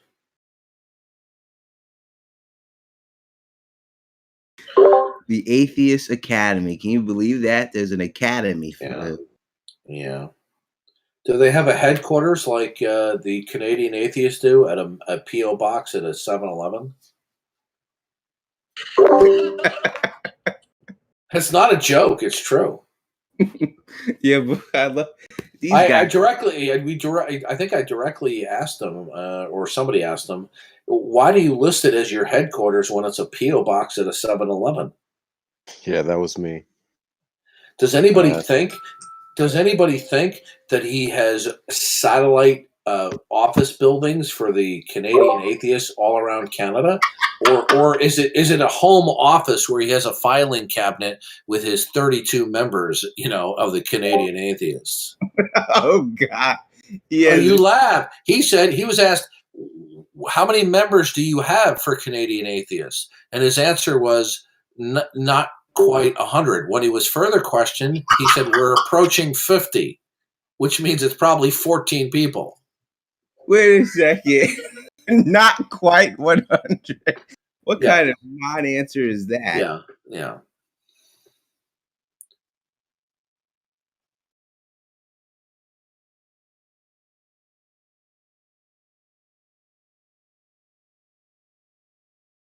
Well, you know that Randolph Richardson, as a representative of atheism in Canada, it really isn't the sharpest tack in the box, because he's teaming up with Neil the 666 atheist to do a atheist podcast.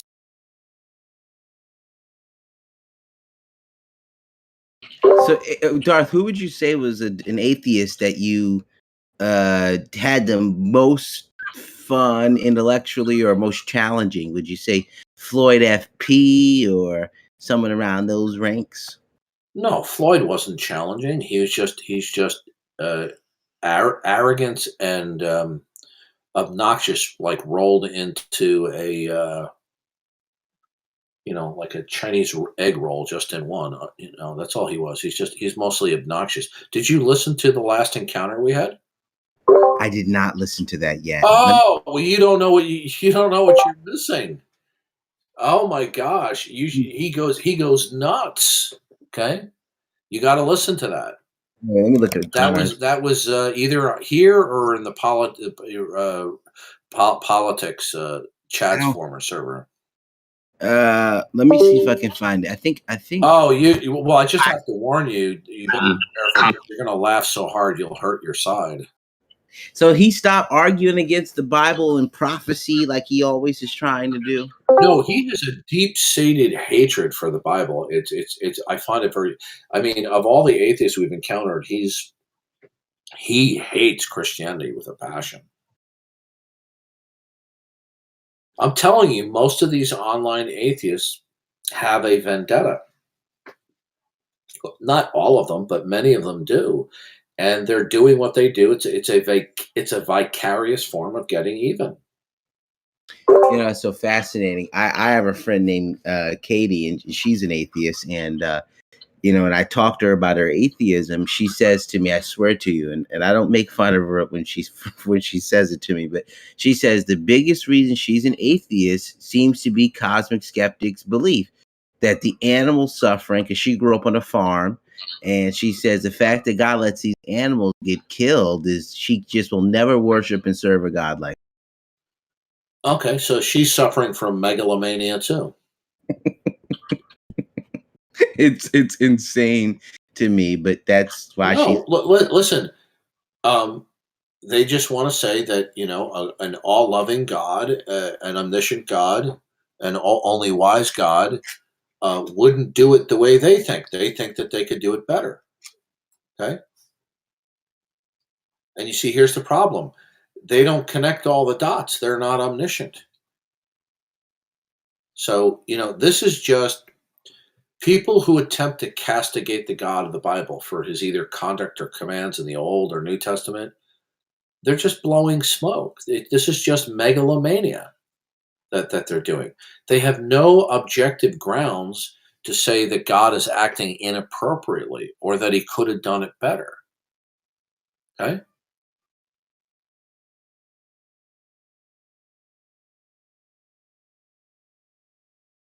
Did you ever finish that video by Skeptic?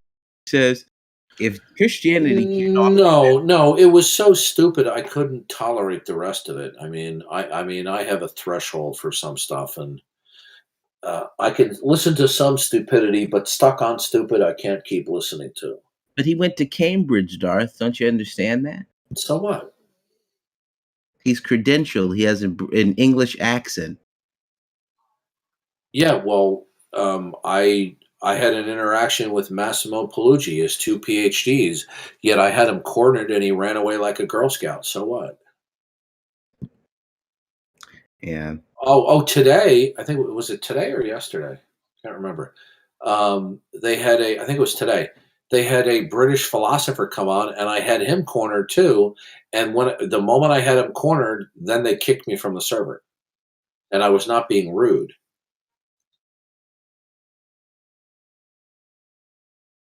Simon, tell us about your atheism. Yeah, I'd prefer just to listen in. Right now, my partner's sleeping next door. Your partner.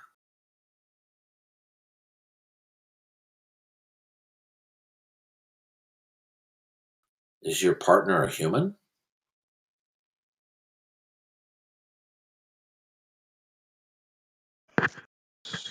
Partner's a human.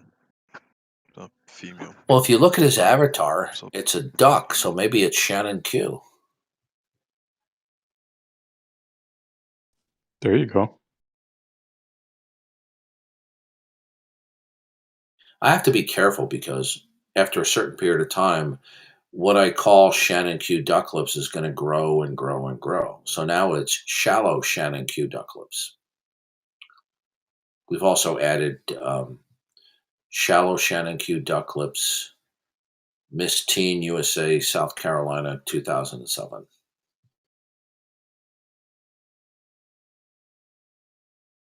What about you, HTNN? Tell us about your apatheism. No, I don't care to offer an apology for it at the time. No, a lot of atheists that come in here are cowards.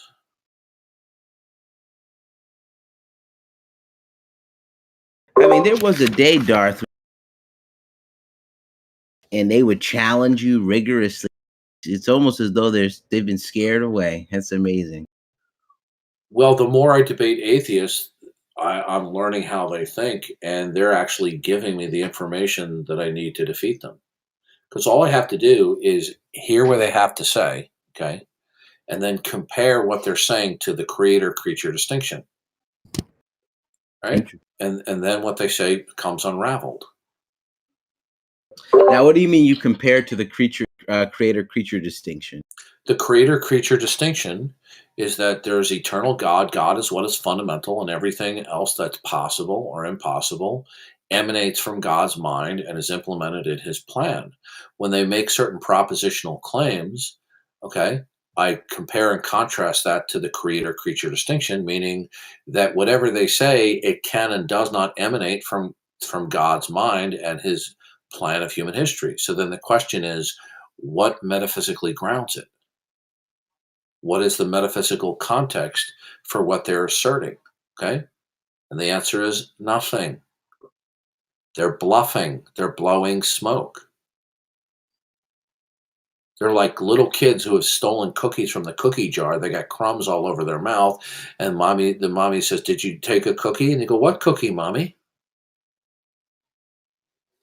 That's about the intellectual depth of their atheist reasoning. Okay. So like they'll say, why do you think the atheists rarely say there is no God? They'll say there is no evidence for God. It all flows out of their mouth, right? There's no evidence for God. But have you ever heard an atheist defend that? Have you heard them defend there's no evidence for God?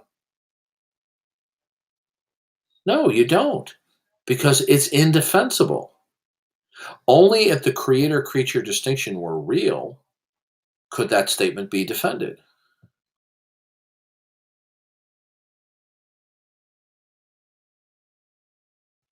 You see, when what is fundamental is not a God, not a mind, then you would never be able to establish and defend what is fundamental, and that what regularities have been instituted and secured, as opposed to the regularities are illusory or an illusion.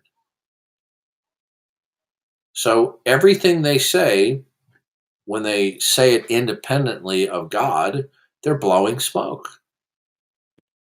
I know it was there. Do you fix your microphone? Where was I? Yeah, we can't understand you.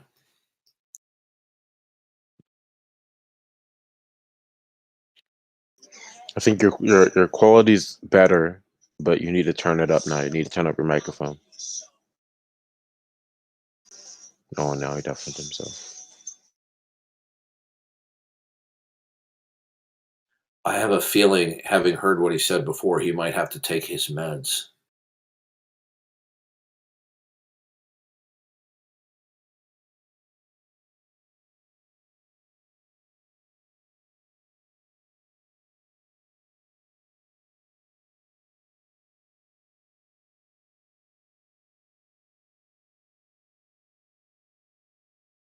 Victor, you're an agnostic? I didn't know that. Oh, how long has that been?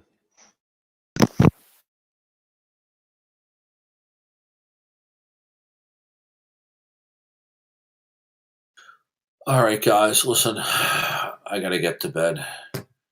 Glad I made you laugh, Projo. I do like making you guys laugh, but we mix it in with truth and the American way, like Superman.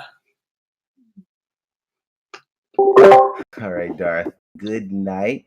It looks like you. All right, John. Oh, he's muted and deafened. Yeah, I can tell you that guy's going to be a basket case.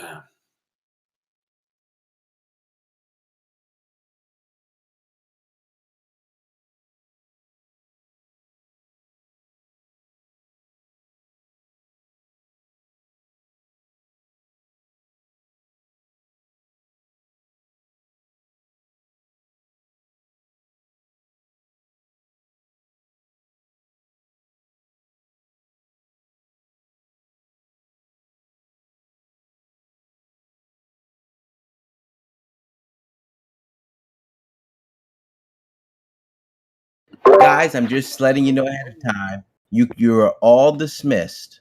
Okay, Darth left. You're all dismissed. No one has to stay in here against their will. Just dismissing people ahead of time, because usually that happens. I'm just letting you know prematurely that you're dismissed. Okay.